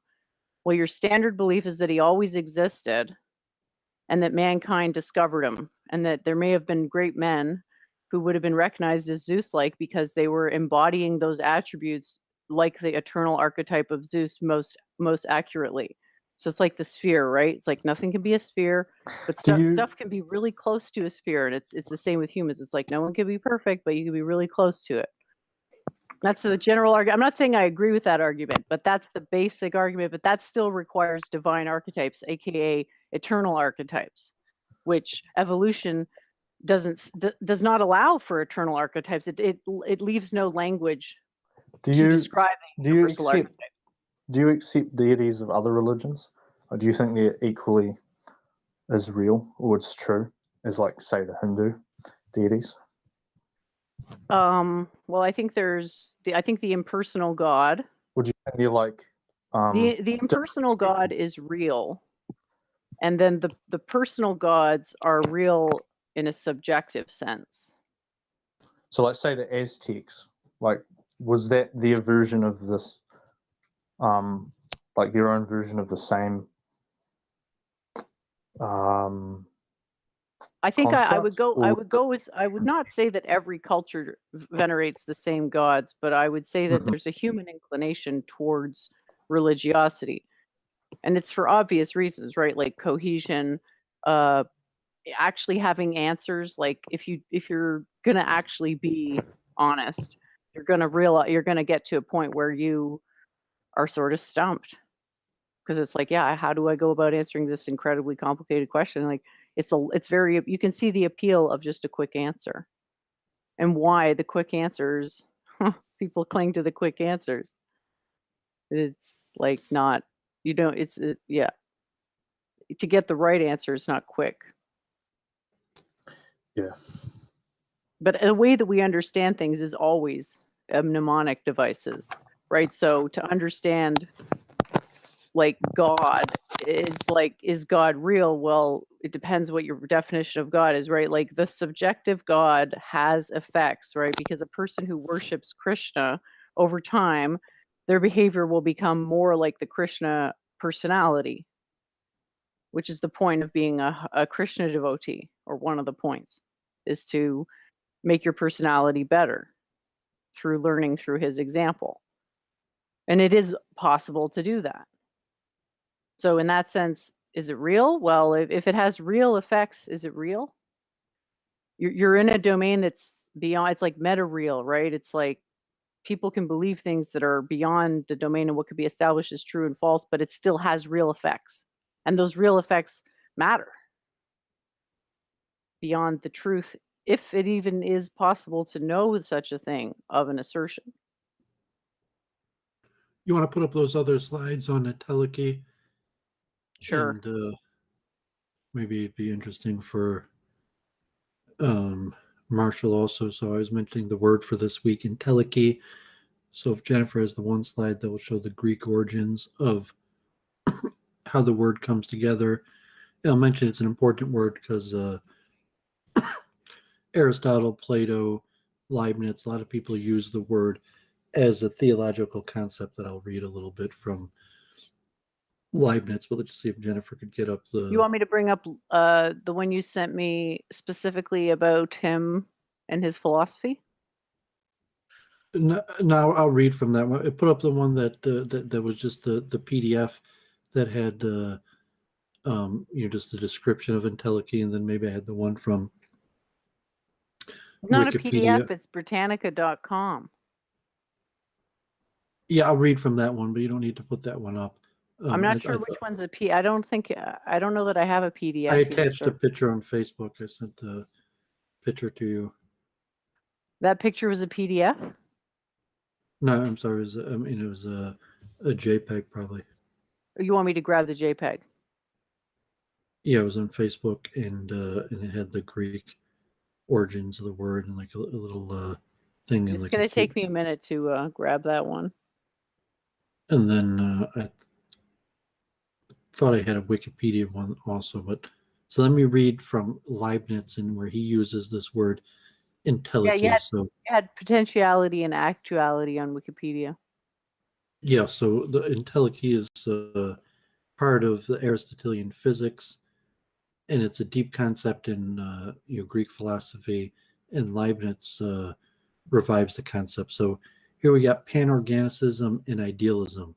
When Leibniz argues that bodies are the results of monads and that matter itself is a phenomenon, he has something very specific in mind.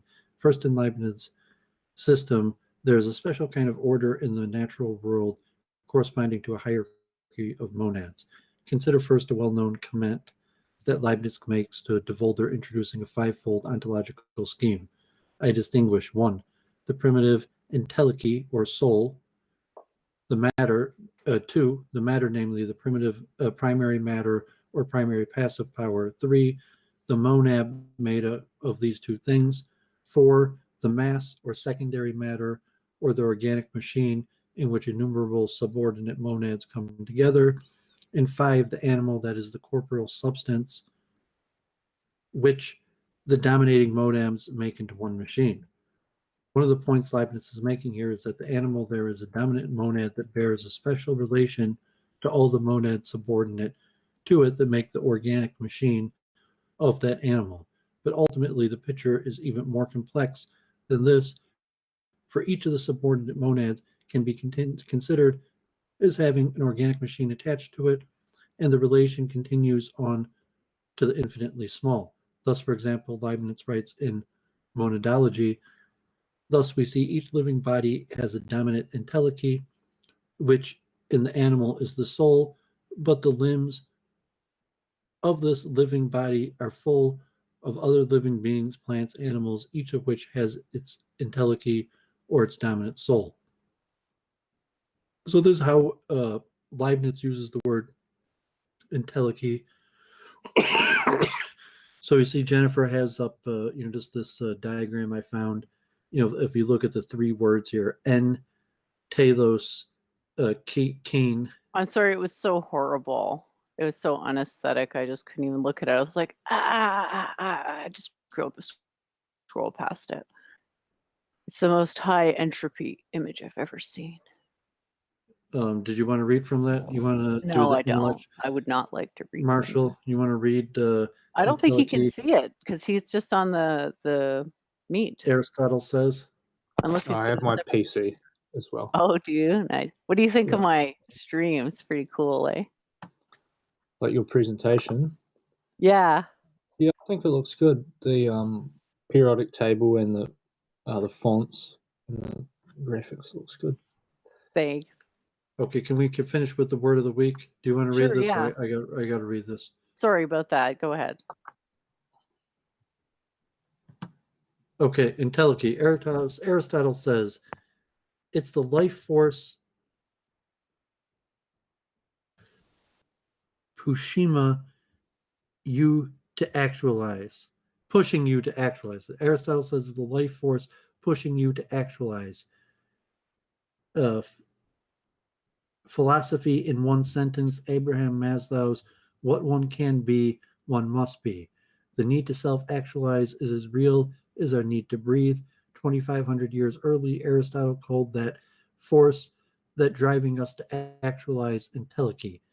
It's made of 3 Greek words, en, within, telos, end, perfection, keen, being in a certain state.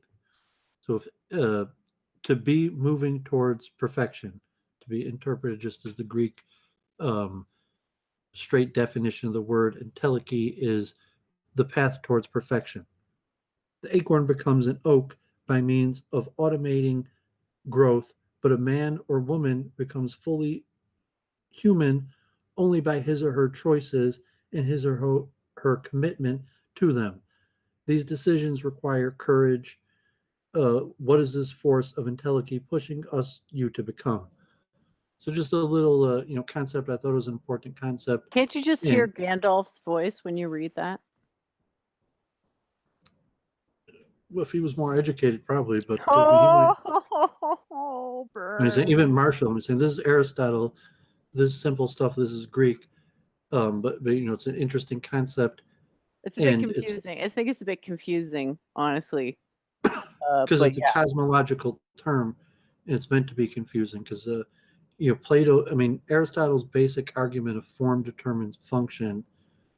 In terms of the laws of physics, as opposed to like philosophy saying what's the purpose of a thing in terms of driving morals and ethics, that form determines function could also be determinative in the laws of physics, and entelechy for how objects move, as opposed to like a larger like purpose and fulfillment of potential. So it's kind of like MTH, where it's kind of like entelechy, like Marshall, you need to reach your entelechy, you need to fulfill your potential. To saying like no, it's a more deep, complex concept that Leibniz says is at the heart of the material realm.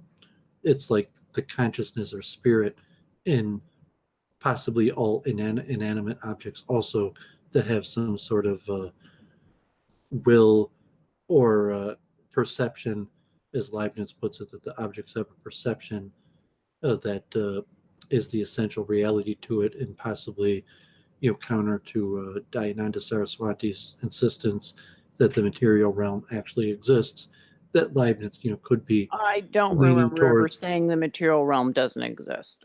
That's his insistence that it does exist. Okay. As where so Leibniz, you're saying that now Leibniz is saying maybe it doesn't exist. And the entelechy could be an example for how spirit is what manifests. The material realm doesn't actually exist. It's a manifestation of spirit, and entelechy is the concept of how the spirit is manifested into the apparent material form. Well, just because the material realm exists doesn't mean that the, spiritual realm doesn't. Can't they both exist? Well, it's saying that the material realm is a cause of the spiritual realm. It's not something that stands on its own. It's an effect of the spiritual realm. Gotcha. So what do you think, Marshall? You think the material came first or the spiritual? Oh, I'm agnostic. I'd say. Did you know any Greek? Have you heard of this entelechy concept? No, it's new to me. You like that? You add that to your. I think I had it as an SAT vocabulary word. That's the first time I came across it, and it was on a list of words. Just like entelechy, reaching your fullest potential. but it's saying it has a deep origin, and it comes in, Leibniz and Aristotle and Plato. Yeah. Yeah, so everything sort of happens in a context, and an important part of this context is this perpetual resurgence of European monadism in various forms. Although they wouldn't have necessarily described it that way, you can tell that that's what it is because it takes on this this idealist language, right? Like there's something about what he wrote that smacks of religion. Would you agree? Well, I mean, Leibniz was a spiritualist, of course. I mean, on paper, he was a scientist, right? He's a mathematician. He invented calculus. Well, no, I'm saying calculus was invented to solve spiritual problems, not physical problems. For Leibniz, although it could be used for the material sciences, it was developed for the spiritual sciences. Well, I guess we'd have to ask him. But I mean, he wrote his books on it. So, I was quoting from monology and these various books, but it's in calculus. Yeah, but monology is not religion. Monology is a philosophical metaphysics, and you don't need to invoke religion to do monology. I mean, Newton was more a scientist and engineer. Leibniz wasn't really a scientist or engineer. He was more a theologian. He also was a mathematician. But I'm saying at the time, Leibniz studied mathematics in relation to being a theologian, into studying to be a priest. That at the time, an elite priest, an elite theologian studied mathematics because it was a subfield of theology. And so when Leibniz developed his calculus, it was as part of his theological studies. He wasn't trying to solve the problem of acceleration and velocity like Newton. That Newton, who was trying to create a mathematical technique to show the relationship between position, space, and time through acceleration and velocity being the derivative, antiderivative of each other. Leibniz wasn't trying to do that. He was trying to show a spiritual relation. And I mean, remember this, you could read Leibniz's own literature. It all looks like philosophical stuff to me. Metaphysics, epistemology, idealism. At the time, he was a theologian. At the time, he wasn't a philosopher. Like Leibniz was a theologian. And so he wrote mostly on math and philosophy, but he was a theologian, and he has books, and his math and philosophy is contained in a theology. And anyone who's read Leibniz, is familiar with what I'm talking about. Okay, then what religion is it theology for? Well, I think he was Catholic. Oh, really? This is No, I'm saying Leibniz Catholic was religion. No, I'm sorry. He was a Calvinist. Oh, well, I'm sure you can point to where any of this stuff is mentioned in that religious literature, because it's not, because it's all Platonic monadism.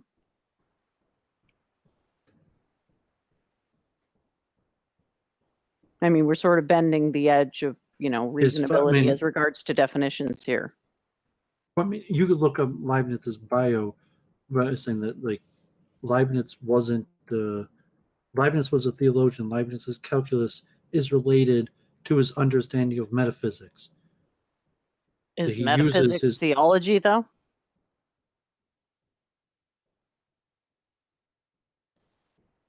Metaphysics also a subfield of theology. I mean, at the time, Leibniz is 1646 to 1716. He lives close to 70 years. At the time, science is completely under the church, and the university is ran by the church. So you go to university to study theology, period. And if you major in like physics or math or philosophy, you still went to university to study theology. And so he was German, he was Protestant, wasn't his father was in fact a professor of moral philosophy at the University of Leipzig.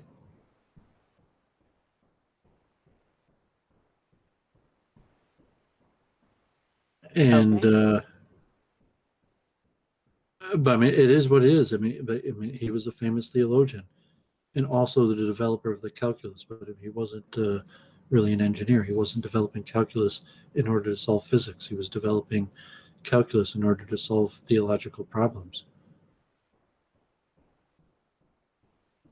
Interesting. Yeah, I mean, it's what a weak education that people have. Like everyone knows calculus and Leibniz, and like saying like no one knows that like Leibniz developed this stuff to solve theological problems. Yeah, it seems like he. I mean, made it's an in his own argument for book of God literature. here. You can't even read his own stuff and not know it. And like you, I mean, even though like Jennifer's got studied math. She's like, Doooovid, you petty plebe! I have a degree in physics and mathematics. I know what I'm talking about. It's like, no, you don't. You could have a degree in mathematics and have never read a single word that Leibniz himself wrote, and have no clue that Leibniz was a theologian trying to solve theological problems. Even though if you opened up any book of Leibniz that he wrote himself, you would know that that's what he said. Well, now I get a chance to learn. I guess But it it's just like, no, you didn't wasn't have to know important that me to get. know that. You could have got a 4.0 and cum laude, a PhD from probably any program, university in the world, and not have known that information. That's true. Maybe it's a bit of a narrative thing. Because, modern science is sort of not too religious.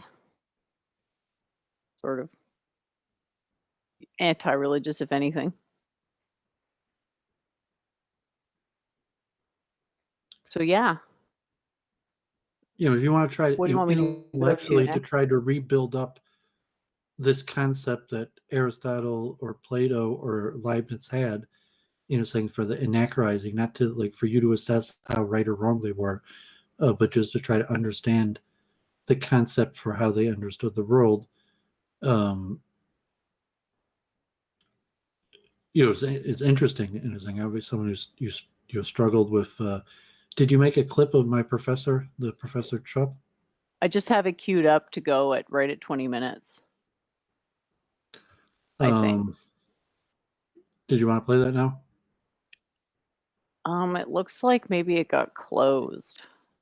It might take me just a second to pull it up again. Sorry about I that. had, University of Michigan, and I would spend a lot of time in university. I had like almost 200 credit hours, even though I only have a BA. And I was at, Toro College, Stony Brook, Mir Yeshiva. And then eventually I got my degree at University of Michigan. And my original goal was to study physics at University of Michigan.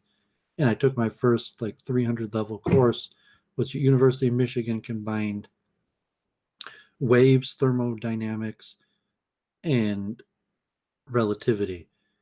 And because they're all kind of like based on similar mathematical techniques to solve the wave equation and thermodynamics and relativity or whatever reason they put into this course. And so this Professor Chupp was the professor, and I think he like drove a Lamborghini. He was a interesting guy. I think he was Jewish also. He was nice, but the mathematics was too tough for me. I think he got like a B minus, C plus, and I took a 400 level course. I had to do it pass fail, and I barely passed it just to get to get the credits. I think you need a C or a C minus at the lowest to pass the course pass fail at University of Michigan. I hardly passed. I took like physics 401, which was higher level mechanics, which is basically what Professor Chupp. He doesn't even go into the higher level mechanics here with the physics of sports. But when I was at University of Michigan, they had Saturday morning physics, and every Saturday they had or at least for a few week period during the semester, they had various physics professors that would do the physics of various topics and have a presentation And it's University of Michigan. They have like a good lab and experiments, and they have like fires and cold and dry ice, and this thing, because when I took Professor Chupp's course, I was an in-state residence, but still probably cost like $3,000-4,000. So just as like one student there, in a classroom of like 100 students who paid on average at least 3,000 or 4,000. If they're out of state, more than 10,000. They have pretty good tech and demonstrations. So this, because of COVID-19, it was pretty popular. Saturday morning physics was pretty popular. Maybe even like 100 people occasionally showed up live for the Saturday morning free public lecture on physics and demonstrations. COVID-19, it's now moved online. I noticed it, and it had like 200 viewers. So I was like, that's my professor, Professor Chupp. He gave me, I think it was like a B- or C+. He was a tough guy. He was the professor that kind of like, I knew I wasn't going to make it in the physics program. I wasn't good enough at calculus in the mathematics to do it. But he was a good professor, and he showed he showed me that I wasn't cut out for it. So let Jennifer play a little of that.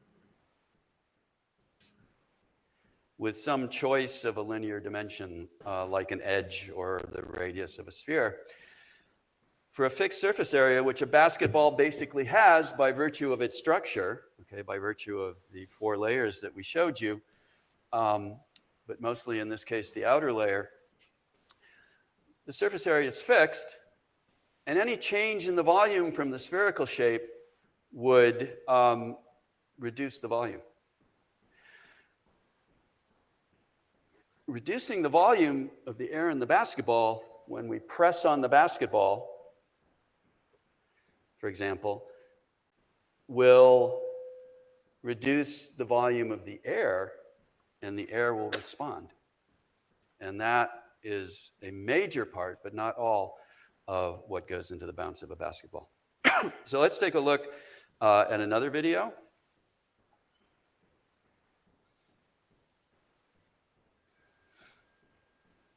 Of a basketball bouncing, one more time. Out on the driveway. Now I'm going to... I should probably stop it there just in case there's any like copyright problems or anything. Oh yeah, sure. So yeah, I thought that was pretty cool. And like, he didn't really do like, the physics of basketball. Maybe a few, he might have done a demonstration, but this specifically like a Saturday morning physics for the public, general public, that tries to do a little bit more interesting. And later he also does the physics of like a curveball, and when you actually have like equations and you need to give answers in like meters per second in the angles, it could be pretty difficult. And like even these questions, like so his course, when it was waves, heat, and relativity. So we had questions on relativity where you actually had to work out equations for like if you're traveling at a certain speed at a certain angle, close to the speed of light, and for heat transfer, like the Carnot cycle, and these. I mean, they were like it was just it was beyond. I put a lot of work into it too. Like I went to all the classes, I went to all the study sessions, I did all the homework. It's just a lot of physics, a lot of math, and to conceptualize the problem and properly put it in mathematical form and then solve it is difficult. And so to be in the U of M physics program, I really just wasn't cut out for it. And I was older also when I was there. Most of the people younger, and I was doing other things, and I didn't have the time to work through hundreds of these physics problems to become proficient to any of these. And so Professor Chupp's a University of Michigan professor. Most regular day sports activity, daily activities, he could break down into the equations and put it on the chalkboard, do a demonstration.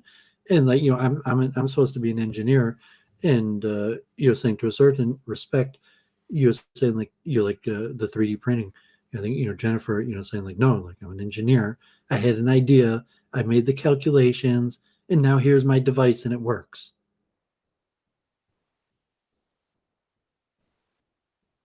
Cool. Yeah, I played a bit more of the video just in the background while you were talking there, so people can see it. And if they want to check out the whole thing, I'll put it in the chat. I might go back to like we should do that like you know if we have viewership like you know like a word a week and maybe like a physics problem a week where you know you should do like a whiteboard and actually work through a physics explanation of a day-to-day phenomenon with equations and numerical solutions.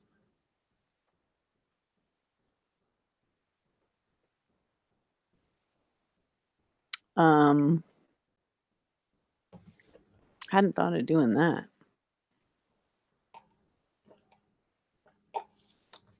But Doovid, what do you think of Bobby Fischer?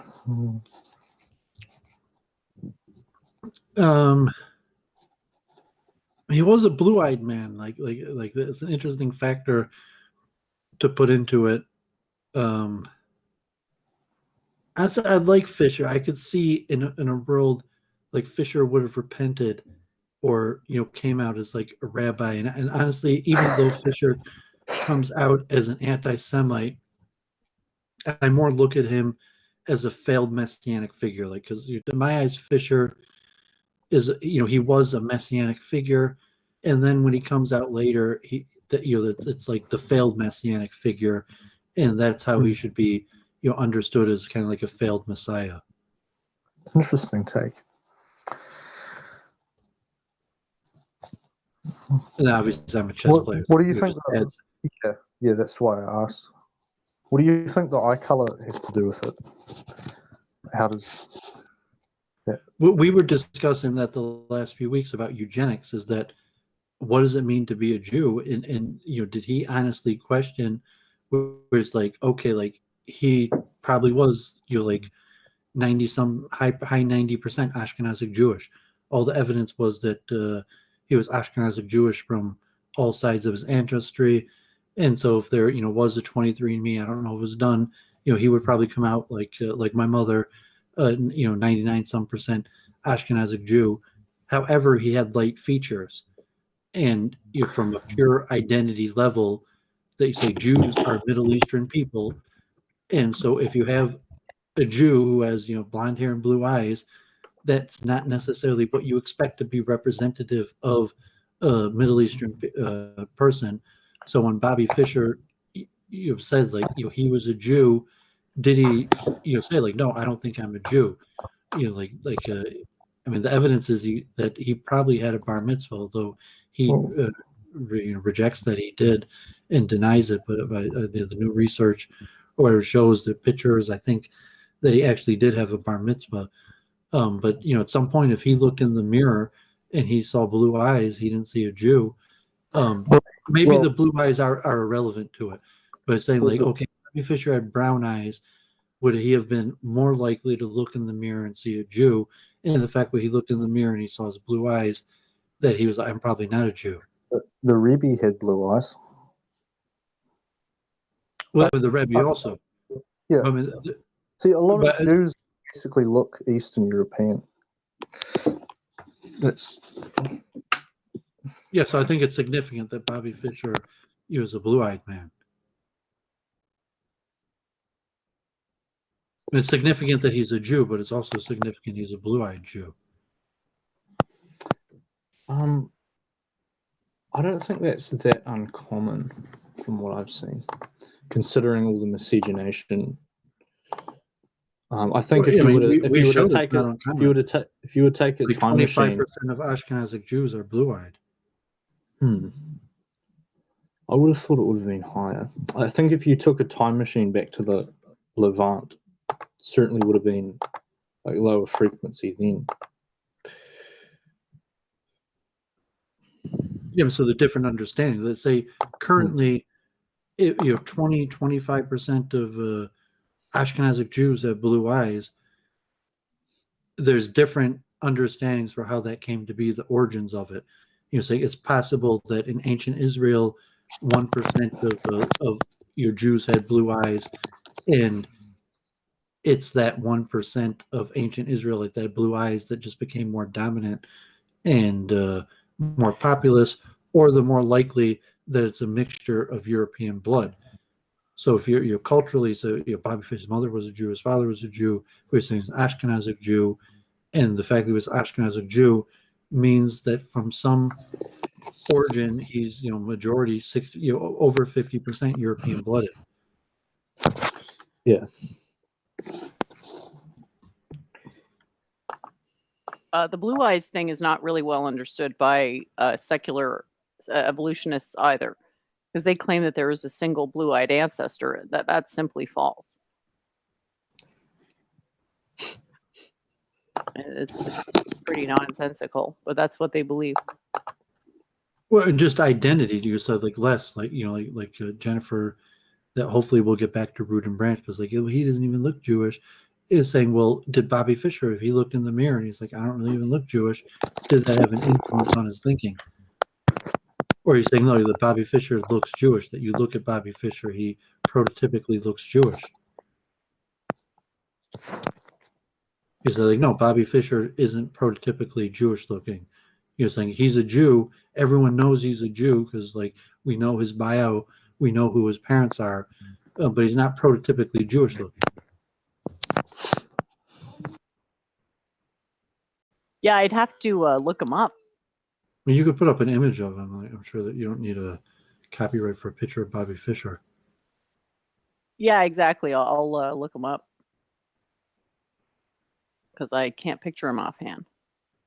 I mean, the role of chess in general, to say, like, is a chess player a proto-messianic? I was talking with Luke Ford about that in terms Sorry, of... but I just have to step away for a couple of minutes here. I'll internet share the Bobby Fischer images, but I'll be back in just a couple of minutes. I have to help my husband with something. Sorry about that. Yeah, so you could understand rabbis in general as proto-messianic figures, that all rabbis, in essence, are to be looked at as a proto-messianic figure. They're saying, what would Messiah be like? Well, the closest thing that I could think Messiah is going to be like is my rabbi. That, whoever your rabbi is, that you have some conception of what Messiah should look like, that of any person you would expect the Messiah to behave like, it would probably be your rabbi. And in Kabbalistic mythology, you could say that about chess players, that you're saying that Messiah would be like, like the chess player, that the one who could beat everybody at chess. And Jews also disproportionately dominated chess for even hundreds of years. That the chess champion also is this proto-messianic figure, and also obviously chess is a game of the cross, and it has the obvious overtones of a history of church and Jewish Islamic interfaith, and the king in the royal game. That there is this concept. You look at Bobby Fischer, and you're saying, what would Messiah look like? You say, okay, you read the stories about Jesus, but and then when you look at Bobby Fischer, you're saying, is that really what you expect Messiah to look like? Is it, well, no, I mean, like, not at all. The Lubavitch Rebbe maybe said, yeah, that's what I expect Messiah to look like. He chants Hebrew like that. It's talking about rebuilding the temple in Israel, but then say maybe chess has some special meaning. They say, like, okay, Bobby Fischer doesn't look like Messiah, but he's the world champion at chess, and chess is the royal game, the game of the cross. That probably means something.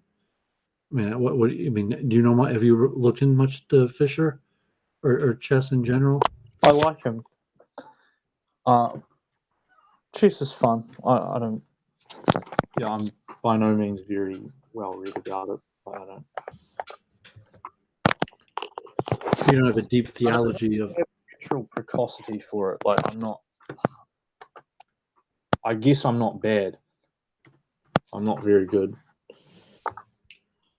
Wait, I mean, in terms of winning or losing, but like, what does it mean? It's just the game, and you have a strength level, or to see, is there a greater spiritual meaning to the game, and would it make sense to you that like the best chess players are involved in the biggest conspiracy? So if it's like there is a conspiracy, and it is, they are able to get away with it because they're so much smarter than us, and and they could demonstrate it by their chess playing ability.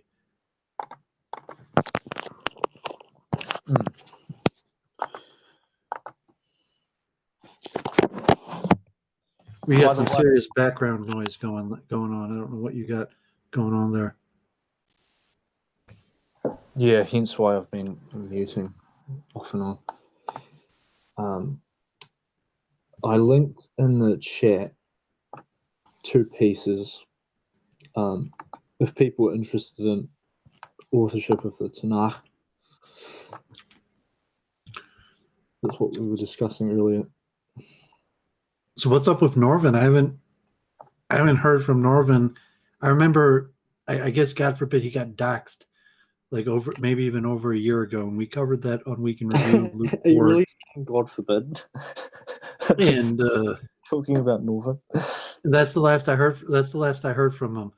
I think, God forbid, the angry Persian, he was like messaging me about, like, he wanted me to give him money so that he could like try to ruin Norvin's life, or so he was trying to like follow Norvin, watch his videos, and like dislike him. And he thought that I should give him money to do that. I never did, but no, I haven't heard from Norvin over a year. I don't know. Maybe you haven't either, or you don't have to mention it. But just just curious. He's still around. Yep. He's still streaming. You're still streaming together.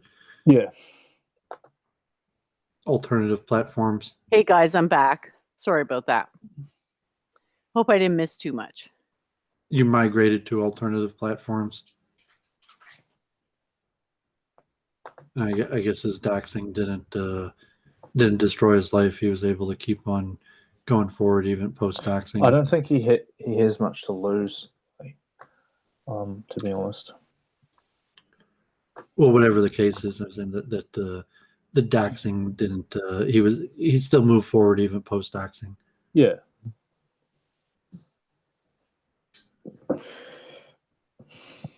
So I've got the picture of Bobby Fischer here. Yeah. Is he prototypically Jewish looking? Well, ever since you jumped down my throat about Les, I kind of feel reticent to profile. If every time I'm going to do it, it's going to turn into a big.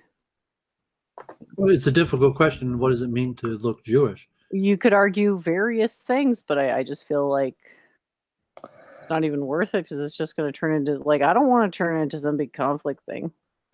What do they do with conflict? I'm saying, like, Bobby Fischer is one of the most. Well, you gave me so much grief about Les there.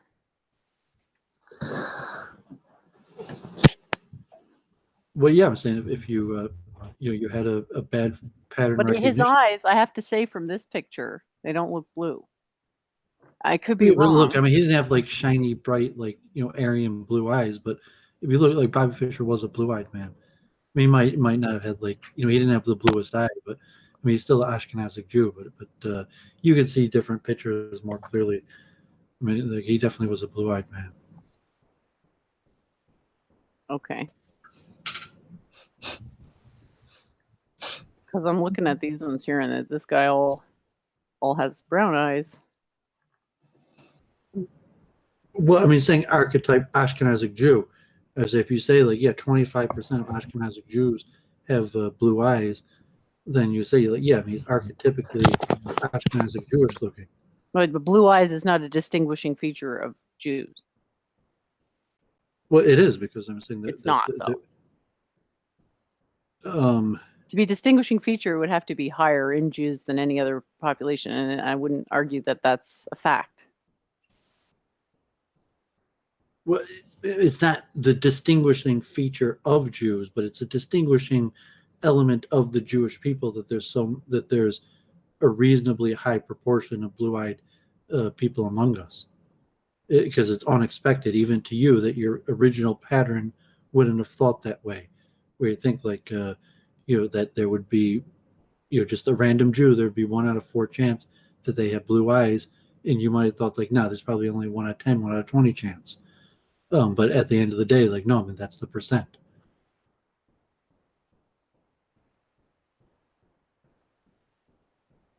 Okay. And I don't know that I thought about it one way or the other. And yeah, I mean, the question of Jewish identity is very difficult in the first place, and then it's like a statistical mean. So if you say like Charles Moskowitz is your statistical mean of an Ashkenazic Jew, but there's a lot of people on both sides, on either side of the extreme, saying like, yeah, I mean, Bobby Fischer at the end of the day is an average-looking Jew, and you're saying is he distinguishing like Jew or anything? But no, he's basically a prototypical Jewish-looking person. And even if you knew a lot of Jewish-looking people, he's saying he might have a lot of features in common with Europeans and a lot of features in common with Jews. But likely, like anyone who met Bobby Fischer, even if he, appeared to have, blondish hair or bluish eyes, or relatively, physical build, that he looked Jewish, and that most people who met him or knew him, it was like Bobby Fischer is obviously Jewish.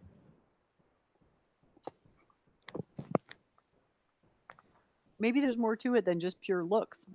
Maybe it's a combination of like demeanor and looks are secondary. And that's possible too. Well, if you're in a place where there's relatively homogenous, you could tell the difference between Jewish blue eyes a lot of times and non-Jewish blue eyes. You could tell the difference between Ashkenazic Jew and Eastern European Slav or Russian. It's not that difficult. If you're in America and you're at a bar late at night, and it's hard to tell a Jew from a non-Jew, but like if you're in Poland, Eastern Europe, it's not that difficult to tell, like a Jew. But then there's that of mixed blood, and a lot of times there is confusion in the matter and simple heuristics, like you were saying, the Jews are Middle Eastern people, so we're darker than Europeans. That you could tell the Jew from the European because Jews should be darker. That heuristic probably will fail, and that actually Jews are relatively lighter than you would expect us to be.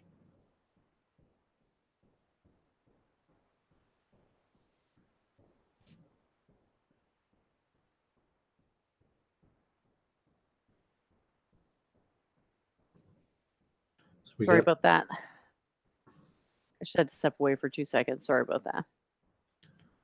Well, did you want to wrap up? I guess like I covered everything. We got Marshall on. He didn't seem to review any like pressing things. I have a bunch of articles that we could talk about. I've got quantum holograms could make ridiculously detailed images of our bodies and cells. And I don't think I talked about this yet. I don't think we talked about this on the show yet. But I thought that was really cool. Because consciousness is a quantum hologram. So if they're making man-made quantum holograms, and then they can render 3D images of your inner body, I guess, is kind of cool. So, Were you gonna like screen share and read from the article? I wasn't going to read the article. I just wanted to make people aware that this science is pushing forward, and the other explanations on consciousness aren't going to give you any results, and you can keep following the other paths, but this is really the one that's going to actually go somewhere. And then there was JF this week saying that this new scientific research somehow validates his theory. And yeah, it kind of comes back to this evolution thing again. It's definitely hard to talk to these evolution people, because they're I don't want to say they're in a cult, but they're definitely very rigid in their beliefs. So, hang on, I'm trying to see what he sent as proof that, because I don't know if you know what my difference of opinion is with him, is like he's saying that DNA came from RNA in the evolutionary tree. I mean, you got to admit it's a pretty big leap of faith to say that DNA came from RNA. So I'm surprised that no one has said that that is like a problem with the theory. But I think it's because people just don't really understand what evolution even means. But I don't think this is. I don't know. Apparently, this is showing that tRNA sequences can assemble into a replicator. I'm not too sure what that even means, but until I can see an RNA-based life form self-replicate without any help of anything else alive, then the theory might have some credibility. But until you can replicate that aspect of the theory, it's got a crisis of replicability because they've tried to get RNA-based life. They've tried and failed many, many, many, many times. So why can't they replicate this supposed thing that is a prediction of the theory? So yeah, this is that's I don't know if anyone has any comments on that or what, but I do think we should push forward on understanding evolution because we will eventually surmount a lot of these theological problems if we understand evolution properly. And then I can't remember, were we talking about this, Doovid, this parasite stress theory? I can't even remember where I saw it originally. I'm not sure. It sounds familiar, but I'm not sure. Yeah, it's a biological evolution theory that has to do with this idea. You messaged that to me. I looked at you messaged that to me. Yeah, I must have seen it posted somewhere, but I thought it was kind of cool, and I thought it might be worth looking at as another, like, one of the theories that we've looked at. It doesn't seem very precise. It seems like it's sort of a broad class of various pseudo hypotheses. Yeah, it says several hypotheses have attempted to explain it, so it still seems like it's a bit of an open question. But I think the viruses, like the role that viruses play in life, I don't know that you want to look at viruses as parasites per se, because sort of implicit thing with parasites is that they're also alive, and viruses are sort of on the boundary of alive. They're like the dandruff of life. Like, is dandruff skin, you know? It sort of stops being skin once it's not part of the whole skin organ thing. So viruses are not really alive. They're life adjacent. So I'm hoping that, yeah, that's all. I just wanted to, oh yeah, there's this other thing you sent me, I think, about, it was on Twitter, but I don't know what the context is. It's Rocco. It's just a diagram that Luke shared that looked interesting, I think. Okay, so what's the elephant? I can't see it yet. So Are there any like resources or like pieces you'd recommend reading about the monad?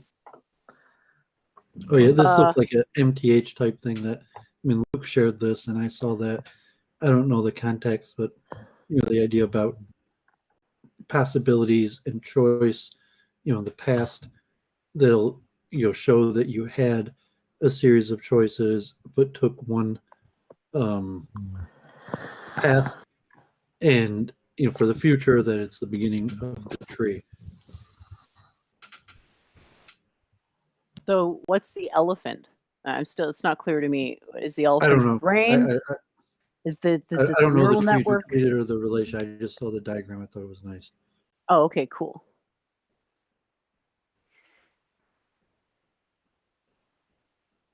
Yeah, I guess elephant is like the elephant in the room. It's like your subconscious or something, or your inner mind. I don't know. That's the thing I can't quite tell.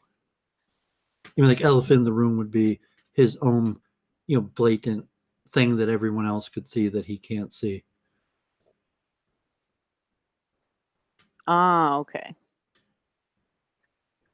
I don't know how to learn about the monad, Marshall, because I have my own scientific theory, and when I cross-referenced it with European stuff, I realized the monad is the same thing as something in my system. So I can understand, I can read that stuff, and I understand what they mean because I already have my own system. But Okay. I can tell you what my system is. I can teach you about that, but I can't tell you exactly what Plato thought about the monad. I Right. have no clue. But I could sort of tell you generally what he was getting at, because they really looked at things quite differently back then. Like the elementals, there's no analog to that in the modern day. Right. Like I can't point to something and say, well, this is another elementals, right? Because we really, like, the closest we have is maybe Big Five, Myers-Briggs. Yeah, I might take another break a second, get something to eat if you're gonna ramble. Cool. Yeah, so Myers-Briggs, like I think the Big Five is probably the most predictive one. Like I haven't done a big study, but that would be the closest. I took a free Big Five test, and I take it with a pretty big grain of salt.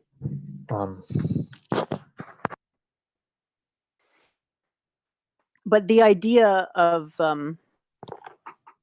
things being constructed from universal archetypes. Right. Elementalism is a version of that. It's just like the most basic version of it, right? So back in the day when they understood everything as emanating from fire and water and wind, they literally did rationalize things that way. They're saying, well, everything has a component with the same qualities as water and a component with the same qualities as earth. So these elementals were short form, excuse me, a type of shorthand notation for grouping together clusters of qualities. So the monad is like, just generally, it's just like the all. It's like, well, where does it come from? Well, it comes from the all, you know. It's, where does it all go? Well, it's the all, you know. But then there's actually a structure to the all. For example, the quantum periodic table. Like you could argue that the existence of the quantum periodic table is proof that the monad contains information. Because you could argue that that's the monad, right? Because it's a fixed object, an unchanging, eternal. Yeah, admittedly, I'm because I don't really have a science background. Well, all you have to do is look at the image, right? So the image represents one entity that is all the elements at the same time. And you could argue, well, there's nothing outside of that. It's the one and all and the all in one. Because everything you can point to that you can observably measure is one of those elements on the periodic table, right? Unless we're talking about light, obviously. So do you see how it's the all in one, in the sense that everything we can observe is like we can break it down to 118 elements and everything is built up from that? Yeah, So that makes sense. So that's the all in one. And then the one and all is basically saying that this shape exists latently in the metaphysical realm as a cookie cutter above all of causality in the material realm, dictating the evolution of the material realm, which is obviously also true, which is, you know, how we were able to discover the periodic table in the first place. Because I don't know if we can argue that the periodic table is itself the monad, because there may be some qualifier or some requirement on the monad that it be without attribute. What about elements like californium and like recently discovered ones? Do you think they're real? Because some of them have short half-lives, you know. So That's a good question. There's skepticism about that. Yeah, I would say that there's nothing past 118, and that 118 the model would predict that 118 is completely unstable. But here's the thing: in the system, something can exist but be unoccupied, and this is actually great example of that. So a quantum state can exist without being occupied. So the idea with these short lifetime elements is that the quantum state, it is possible to put mass in the state, but it's so dense that the expected time before there's an interaction event, i.e. a decay event, is very small. So you can say, well, you know, they don't exist forever, therefore they don't exist. You can make that argument. The model allows for that argument to exist, but if we're going to take a scientific definition of existence, I mean, these things, even though they have a finite lifetime, they still have an existence as the radioactive element. But for the 118, you're talking about a quantum state that has no room because it's already fully saturated. So you start putting mass in that state. Well, if it's fully saturated from the uncertainty principle, it's going to interfere with itself and destroy itself. But the point is that it is possible to put energy, put mass in that state. Whereas if you're talking about trying to, simulate element 119, there wouldn't be possible. You'd be beyond the limit of the universe to go to element 119. So, but yeah, you can argue that nothing, it doesn't exist because it's not eternal. But then, like, even the elements themselves don't, quote, exist, because there's regions in the universe where elements don't exist, and there's a heat death and stuff like that. So you have to sort of be clear or understand that temporality and existence aren't exactly connected. Like, you can define existence as permanence, but it's not really very useful to do that, because then what exists is almost nothing, basically. Because, like, the periodic table, our ability to know the periodic table, well, that's predicated on us existing outside of a, quote unquote, black hole or dark matter, or more accurately.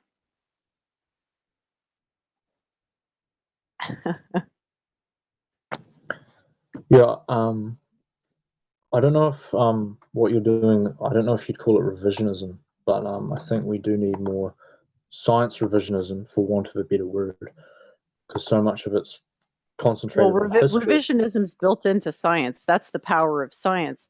Yeah. It's just that people need to acknowledge that, the ability to wield a tool like science, the bottleneck is always at the person.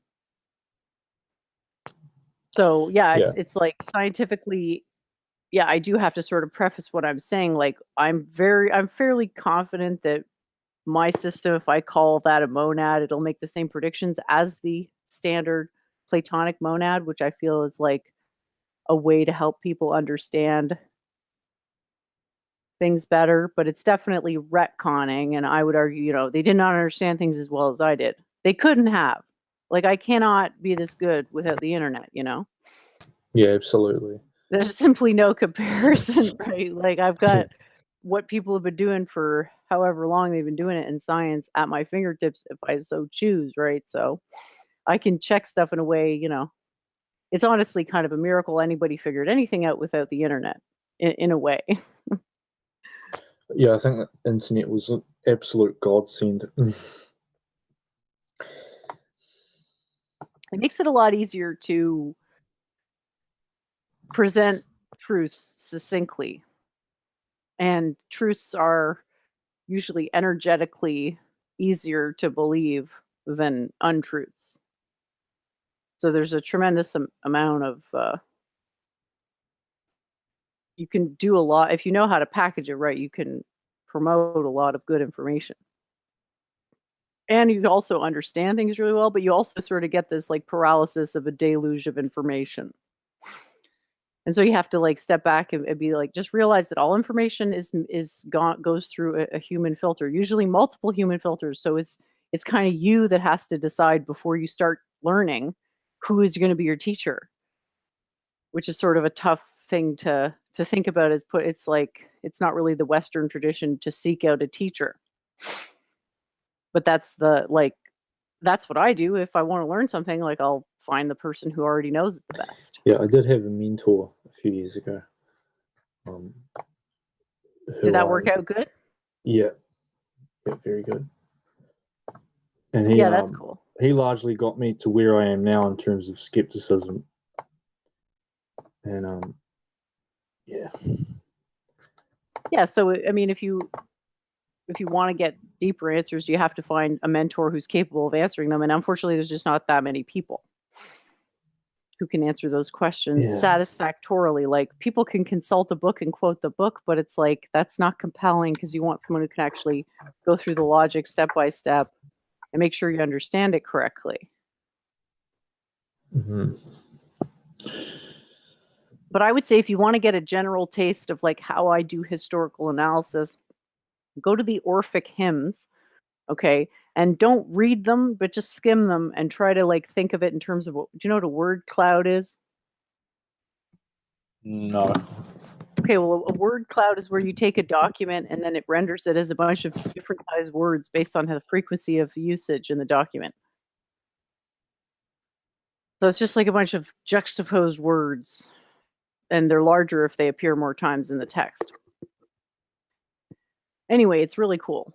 But you want to sort of look at it statistically. You want to look at what kinds of words are being used and what's the cadence. And you don't want to look at the content as much as the meta-analytical stuff, because to actually go and analyze the content is almost impossible because they were in a completely different state of mind at the time. But I would say that religion, according to what's his name, Bjerknes, is like the front runner to Christianity on the European side. So I think there's maybe some type of answer in there. So it's like poetry. I think this is Orphic hymns. It's not what you'd think, right? Like it's hard to even know where to start with interpreting something like that, right? Yeah. But the thing you could be reasonably certain of is that these people who profess these like Platonic monism and the associated beliefs, they had a practice that is, in some sense, like science, except that it's an integral science in that there's these elementals used in the reasoning process, and that doesn't really exist. Like you could say, well, the elementals are the atoms themselves, right? But that doesn't work because the atoms are actually they depend on each other, right? Because the superstructure, the quantum periodic table, that's the real thing, but it's like entangled with itself. So the elementals have to be not entangled to work. The point of elementals is this clustering of qualities. Like everything has some purpose dictated, they call it a technology. Is this really just things that are determined by various levels of actualization of understanding of how the human mind actually processes information.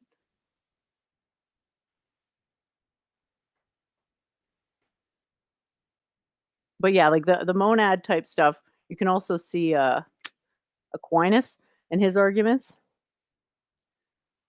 for God, right? Like a lot of these arguments, they're actually arguing for personal God, right? So it's a bit of a bait and switch. They're saying, well, because the impersonal God exists, we'll prove that. And then we'll just say, well, okay, yes, since this impersonal God exists, therefore impersonal God exists too. So the nature of those proofs is different because it derives from a metaphysical argument, right? You're talking about like causality, like you've heard of the prime mover argument. That's a logical, like it's a metaphysical argument. You're not making an argument about physics, you're making an argument about how physics comes into being. So these are like monad-esque type arguments. I don't know if that makes sense, but like there's a certain metaphysics that allows you to make arguments that you can't make in the equivalent of like secular science, because there's no archetypes basically in secular science. And the problem is that the archetypes basically contain all the information. I'll check it out and I'll try to understand it. Sorry, it's a bit of a one-sided conversation because I don't. Well, you just have to ask questions and just realize that you're getting my answers and not everybody else's answers are going to coincide with mine. But I've thought about this stuff a lot, and the metaphysical stuff is very important because it's basically philosophy, right? It's just like turning inwards into questions about whatever. The big for how you're feeling. Looks like we're going on about 3 hours.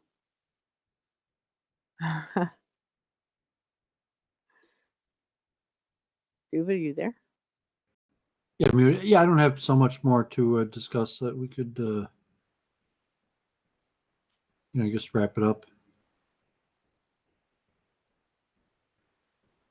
Yeah, cool. I think we got to pretty much everything. Did you have any final questions or comments, Marshall, before we say goodbye? No.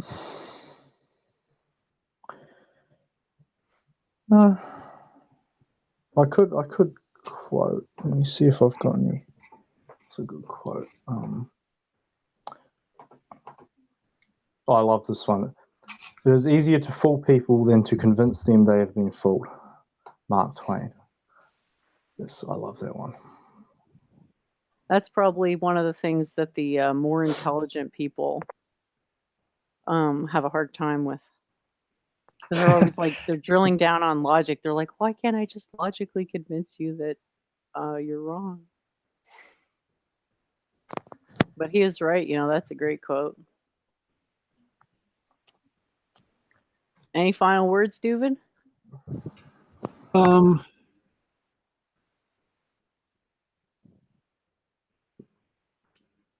I guess not. A pretty good week, I guess. I'm not sure any streaming coming up this week. Hopefully I'll be back together with Charles Thursday.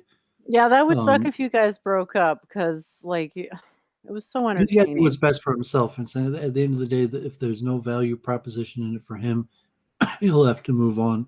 So, we'll see. But hopefully we'll have amicable relations moving forward. I don't think just because we harshly disagreed about Israel, I don't think that was a big deal. So it's likely we'll continue, but I don't know. He's got to make his own decisions, and he might not inform me about all the factors that are pushing him, and he doesn't have to. Maybe I'll release another Ask the Rabbi this week. I kind of caught up. I played a lot of chess. Was it last week? So this week, maybe I'll release my Ask the Rabbi on the Jewish conception of a soul. So I've been doing a lot of reading. Feel good about this. So, week in review. So got to keep pushing forward the research, and it's good to talk. See Brundle in the chat, Marshall. You've been talking for years, and you see how people change and grow. Got John, from his progression. So it's interesting seeing some of these characters. So hopefully we can review. We'll keep on going. Are you going to keep the stream going? You're welcome to. It's up to Marshall if he's got anything he'd like to discuss. I mean, I don't want to come across as promoting my religion because I think it's important for people to make their own decisions. I'm against proselytizing, even though he's a young, influenced young man. I could talk until the cows come home, so to say, about various topics, but I mean, I don't know. Yeah, because for me, I love this stuff. I'm not so much into the Jewish stuff, but I am interested in the theological stuff because I feel like I am, ultimately making a theological argument, even though it's scientific. Right.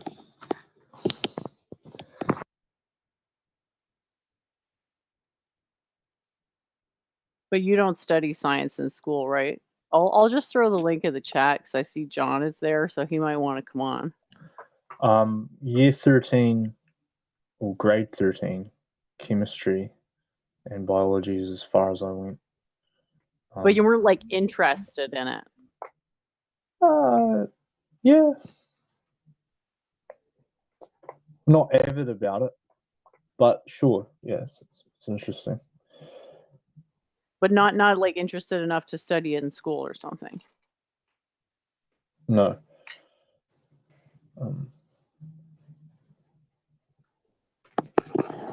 Yeah. I feel like I was kind of it was easy for me to go to school for that because I figured that physics would be the thing that if I studied it, everybody would believe me. Or people would have a harder time dismissing my opinions. Right. Yeah, So because science is inductive. It's not deductive, like history. I don't even know. I don't even honestly know what those words mean.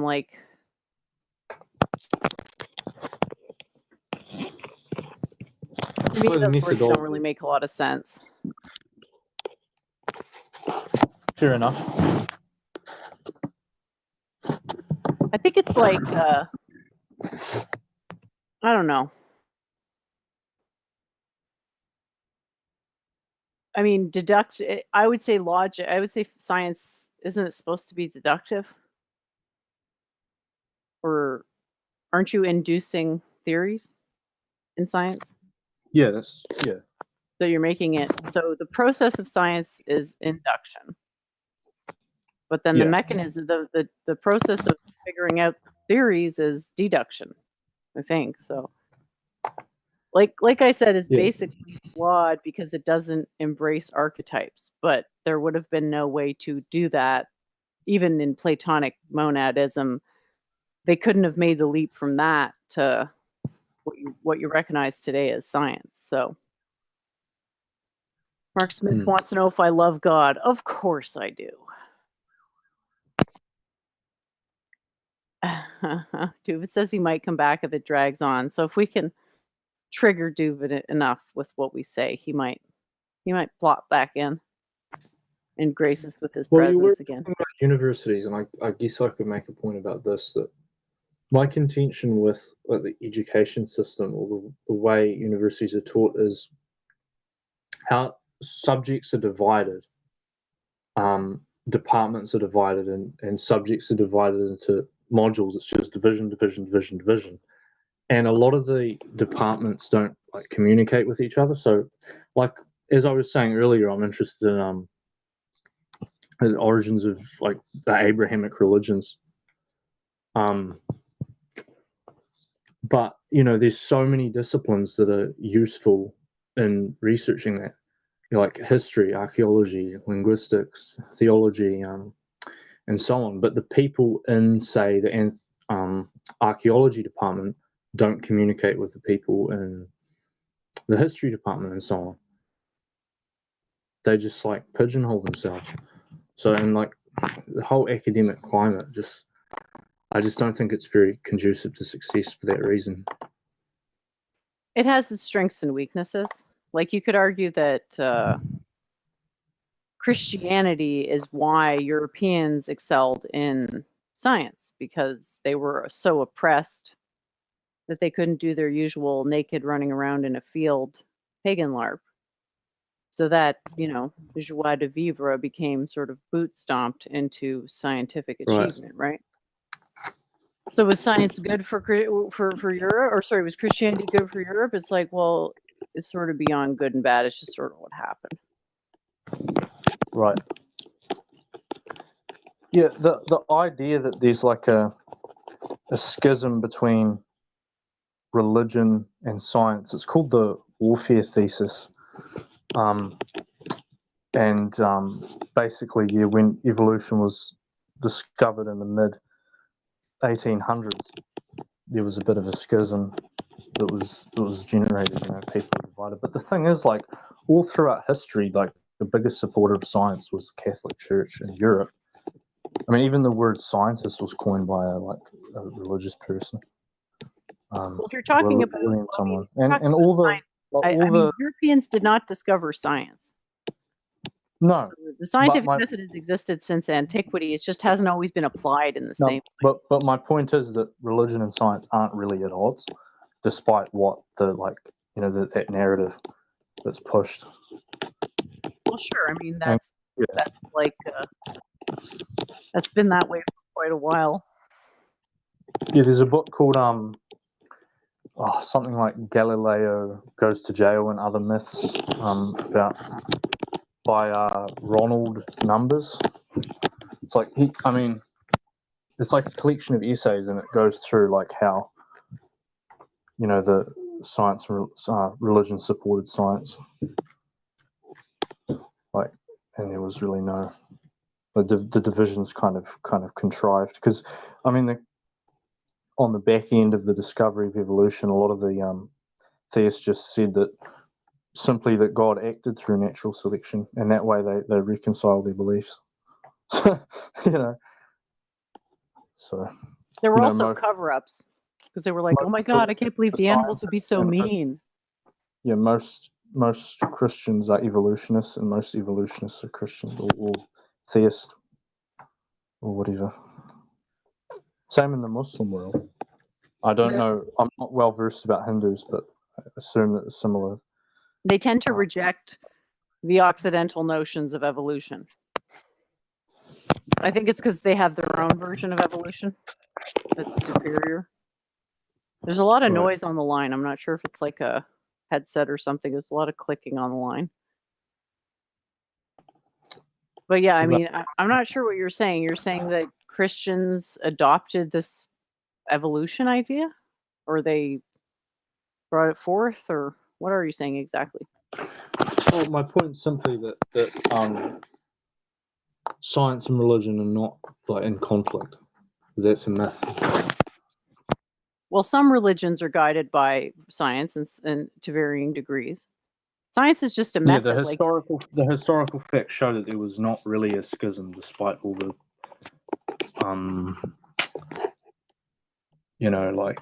Well, because they all just would have been considered priests, and math would be considered part of being a priest. And science is sort of applied math in a way. If you look at it that way, Mark Smith says Arabs got it from Greeks, who got it from Egyptians. Yeah, your number system comes from Sanskrit. Like, just look up the Sanskrit numbers. It's obviously where our numbers come from. So I think Arabs invented algebra. Algebra is very important. I don't really buy that either, to be honest. I've seen Vedic math. They came up with algebra too. So you want to say maybe they came up with some algebra, but they did not come up with the idea of algebra. Well, it doesn't really matter, really. I'm just kind of responding to Mark. But, yeah, so it's just that's historical revisionism. So like most of what is presented today is historical revisionism. It's not history. So of course, even if people were all in the same space and not clustered off in their little corners, they still wouldn't. It would be Tower of Babel to your non-comprehension. You can't prove something true that didn't happen, can you? And if you try, you're just going to end up getting frustrated. I mean, we're sort of looking at a, history that isn't really, I don't want to say it's told backwards, but it's told from the perspective of the winners. Of course. Who aren't exactly moral paragons. Yeah. So I don't know,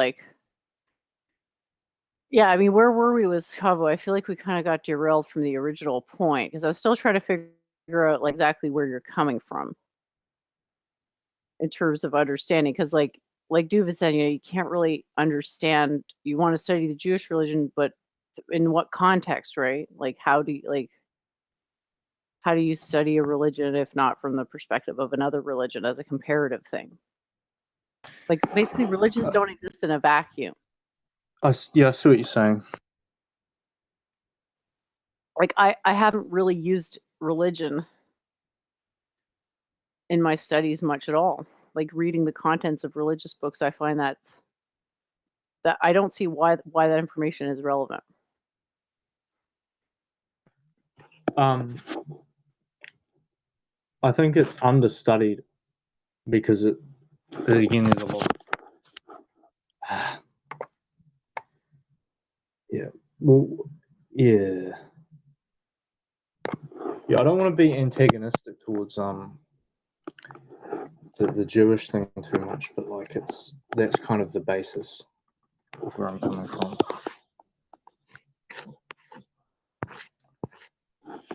Well, the histories of our people have been intertwined for a very long time. Mm-hmm. So, doesn't it make sense to understand them separately and then to see how they mesh together over time? And I think some beliefs, like, you can't really necessarily source the origin of them.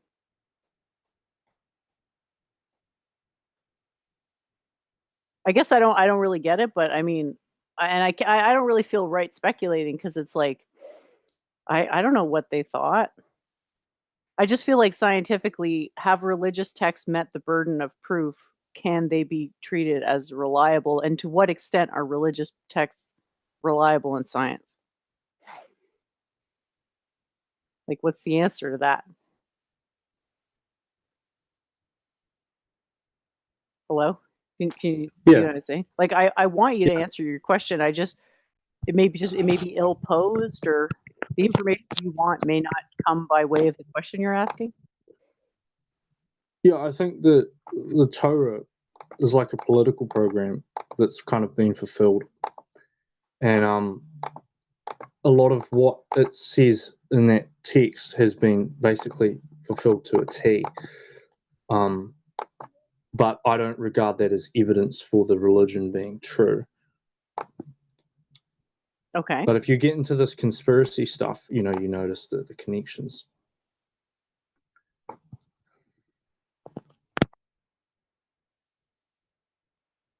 Okay. I can't really expound upon that because I don't want to get your channel shut down. So. Oh, okay. Sorry. I get it. Yeah, I get it. I appreciate that. Yeah, I don't know where the line is either. So, and I guess I feel like your line of questioning won't give you the answers you're looking for. Because don't you want to know who you are? I really expect answers because it's just something I find interesting. It's something to ponder, food for thought. But well, have you looked at any more secular texts? I look at lots of issues. I don't just concentrate on one issue. So if this goes nowhere, I've got other avenues I can pursue. So it's fine. I'm the type of person, I don't concentrate too much on one subject. If I find that a subject goes nowhere or whatever, if I arrive at a conclusion, then I'll just move on to something else. Well, you get to where you're going, so it does depend on the nature of the question that you're asking. Yeah. So you're you want to know answers about Jews. Why? It's not going to tell you who you are. It may not even tell you who they are because there just may not be a language to express it in. We're not aware of what we are as humans for the most part. We have a great deal of denial about our own nature. So how can you perceive other people accurately if you don't perceive yourself accurately? And if nobody knows something, how much can it possibly matter? Example. Sorry? Give me an example. Of what? Identity, what you're talking about. Perceiving yourself. Well, most people don't really know themselves very well because they don't see it as a virtue to spend years figuring out every little flaw that they have. They spend their time actively denying their flaws. Usually. Yeah. Which is like a short-term coping mechanism for a very high-pressure society. Okay. And it's just, we have a very, high, aggression society in a way, I would say.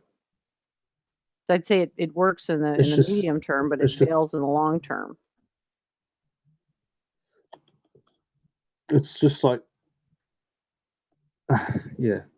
It's when you say you don't understand where I'm coming from or whatever, it's I've only spent a few hours on this. It's just something I'm interested in. We're just having a conversation. It's not like I'm a serious scholar and I don't have anything to lose or anything. I feel like you are a serious scholar, though.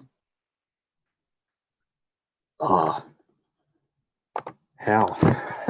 I've just heard you talk, and that seems like what kind of person you are. Well, I guess I'll take that as a compliment. Oh, I think it's a compliment. You seem to have the demeanor required to be a scholar, because not everybody can be a scholar, right? You have to be extremely skeptical. And you have to be, it's about skepticism, but it's also about focus quite a bit. So you have to be able to think about one thing for a while uninterruptedly. Yeah. So there's a question in the chat. Sorry, how can we prove dharmic faiths are more truer than monotheistic religions? Okay, well, again, it's you got to define what's true. And then that opening that door sort of, you have to sort of realize that we have a limited way of determining truth.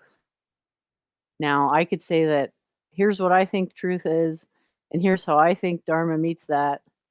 Or I could just say, well, Dharma is by definition perfect, and anybody who espoused Dharma imperfectly, well, that's a stain on them, not Dharma, right? So you have to realize, Eric, that why are you trying to prove it? Who are you trying to prove it to? Because 90% of people, they don't care about logic. In fact, they get suspicious when they hear logic. They're like, oh no, someone's trying to take advantage of me. They give me that tone of voice again. So some people are sympathetic to logic, but it's a minority. So why do you need to prove that Dharmic religions are more true than monotheistic religions? Is Dharma monotheistic, right? Like, there's different opinions on that within the tradition. So you want to think about things not in terms of what you think the remedy is, but what is the actual effect that you want? You want people to embrace Dharma? Is that what you want? Or do you want people to be forced to admit that their religion's crappy by comparison? Because even if you can somehow extract that confession, you're not going to get any,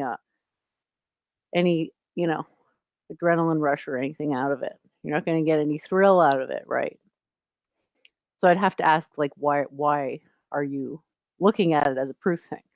Because proving things is super fun to me, but from what I can see, like, most people just don't have the desire to go to the ends of what it means to prove things. Because I guess I don't know what it is. I'm not even going to speculate as to why. All I know is I love it, and if other people enjoy it too, great. But yeah, I mean, you seem like like you I don't know, you seem like you're thinking about things, Marshall. Like you're, I don't want to say preoccupied, but you have to be preoccupied to be a scholar. Because you kind of have to remember, I mean, you really want to be able to remember kind of like, if not every conversation you've ever had, you got to remember what all your opponents believe as well. Yeah, and studying the other point of view. Like, I mean, I disagree fundamentally with the Abrahamic religions, especially Judaism.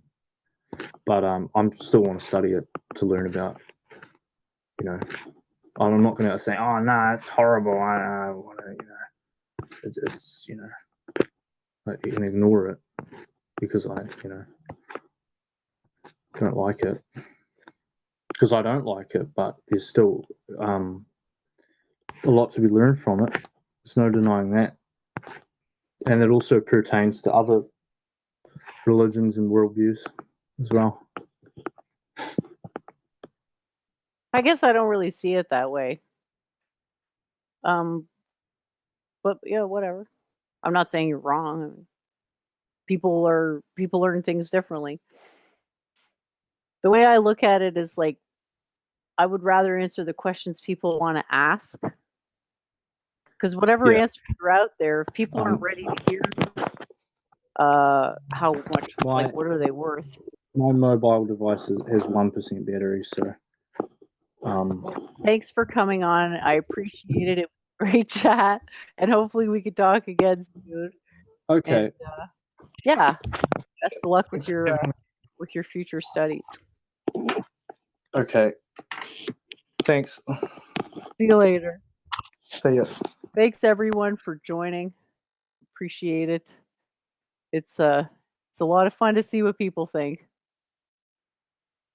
So Eric says the reincarnation or Dharmic faith must be true on that basis, which is total nonsense because it's subjective, irrespective of what's more painful. Well, there's like, you start with the assumption that all assertions are subjective, and then you realize that you can start to objectify them gradually. Okay, so for example, like numbers would be our first real breakthrough in objectivizing. So before that, it was, our conceptions of things before we had really numbers, 100% subjectivized. Yeah, so there you go. everything is subjective, and then you can have varying degrees of scientific precision. So I'm making the same argument. I'm saying, well, your best and modern science's best is this black box.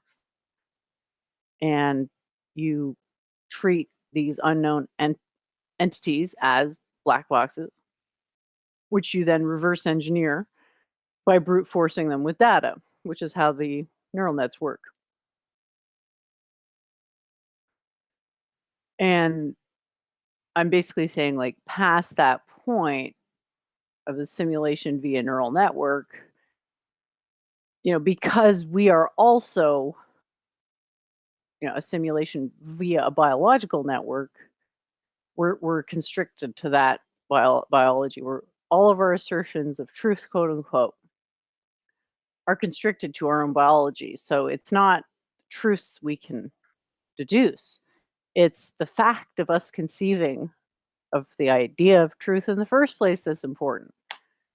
Just that we can conceive that, oh, there's this thing that's real to everybody and it transcends everything. And like that's a huge leap. Like that's a bit like a number tier leap, right? Like you got to sort of think of it in terms of a real developmental thing where these constructs that we take for granted, well, they weren't always there.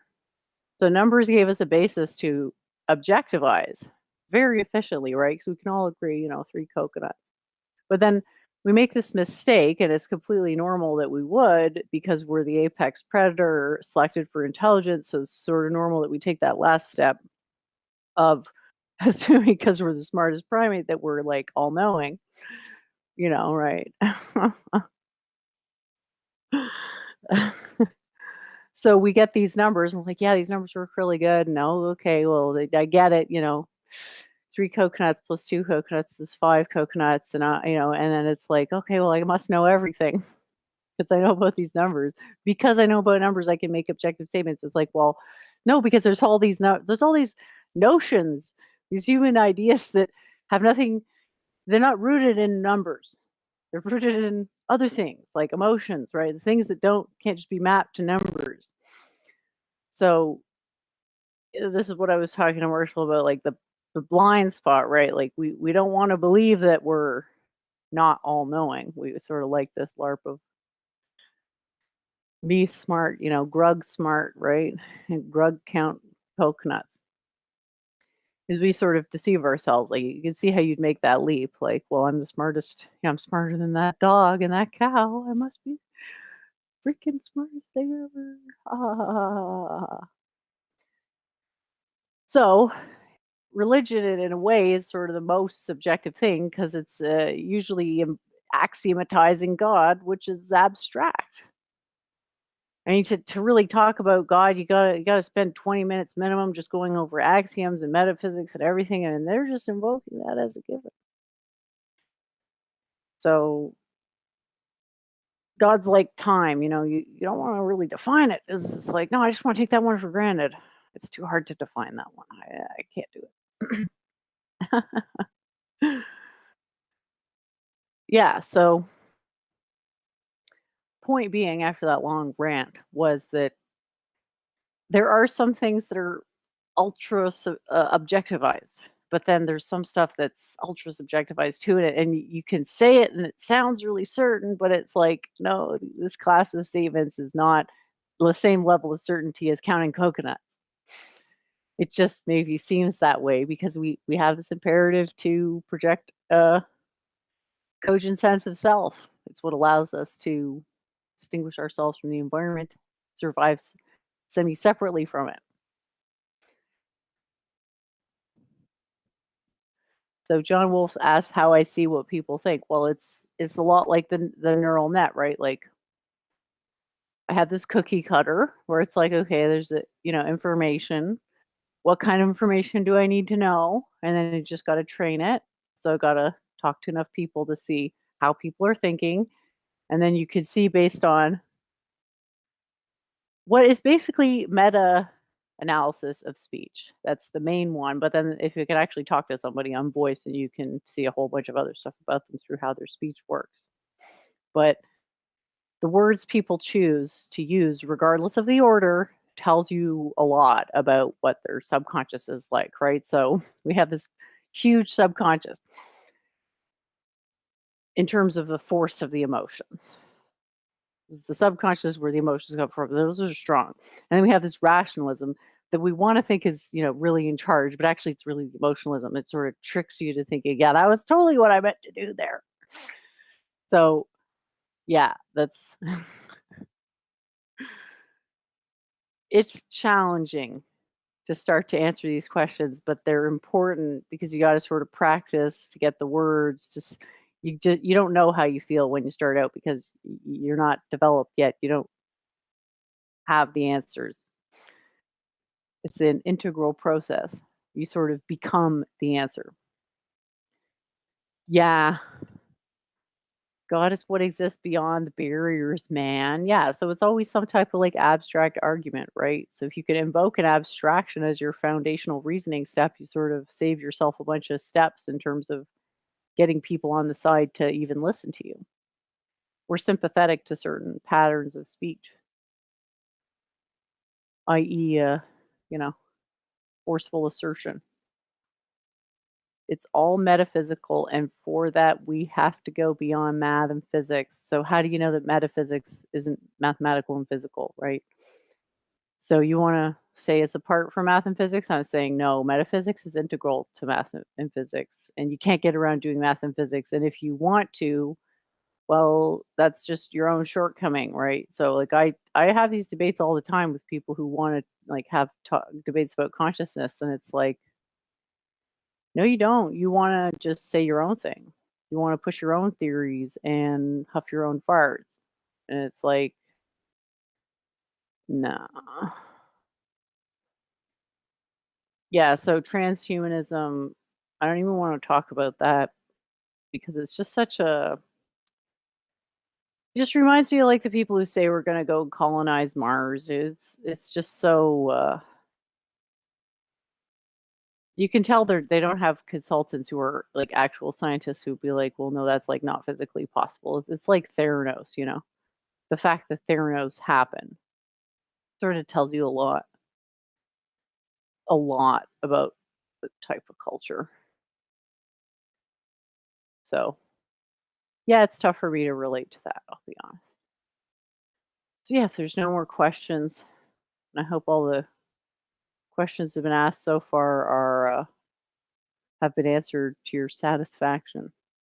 I do appreciate the good faith questions and the new guests on the show. I mean, no, actually, he's an old guest. He's been on the show before, but thank you. And hopefully next time we can have some more guests and talk about some more fun stuff. And hope everyone has a wonderful week. We will see you. Oh boy, NASA again. Yeah, okay. I'll see you guys soon. Bye for now. Whoops. I mean, so to say, a worthless opinion of. It's so important that she can't be told, she won't be told that it's wrong. And bringing it back to Church of Entropy and her attack dog Gandalf the White.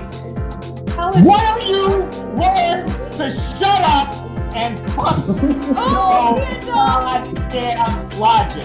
They control the media, and the media is capable of making the sheeple believe in anything. Yeah, I don't mind. I mean, we've had these streams, and I've been doing with Church of Entropy, and she's been bringing on new people, and like we did those streams on like stream etiquette. We walked through like the technology. I know. I have like very strongly negative opinions of the kind of Brundle clique. Is she trying to garner herself cult prestige by associating her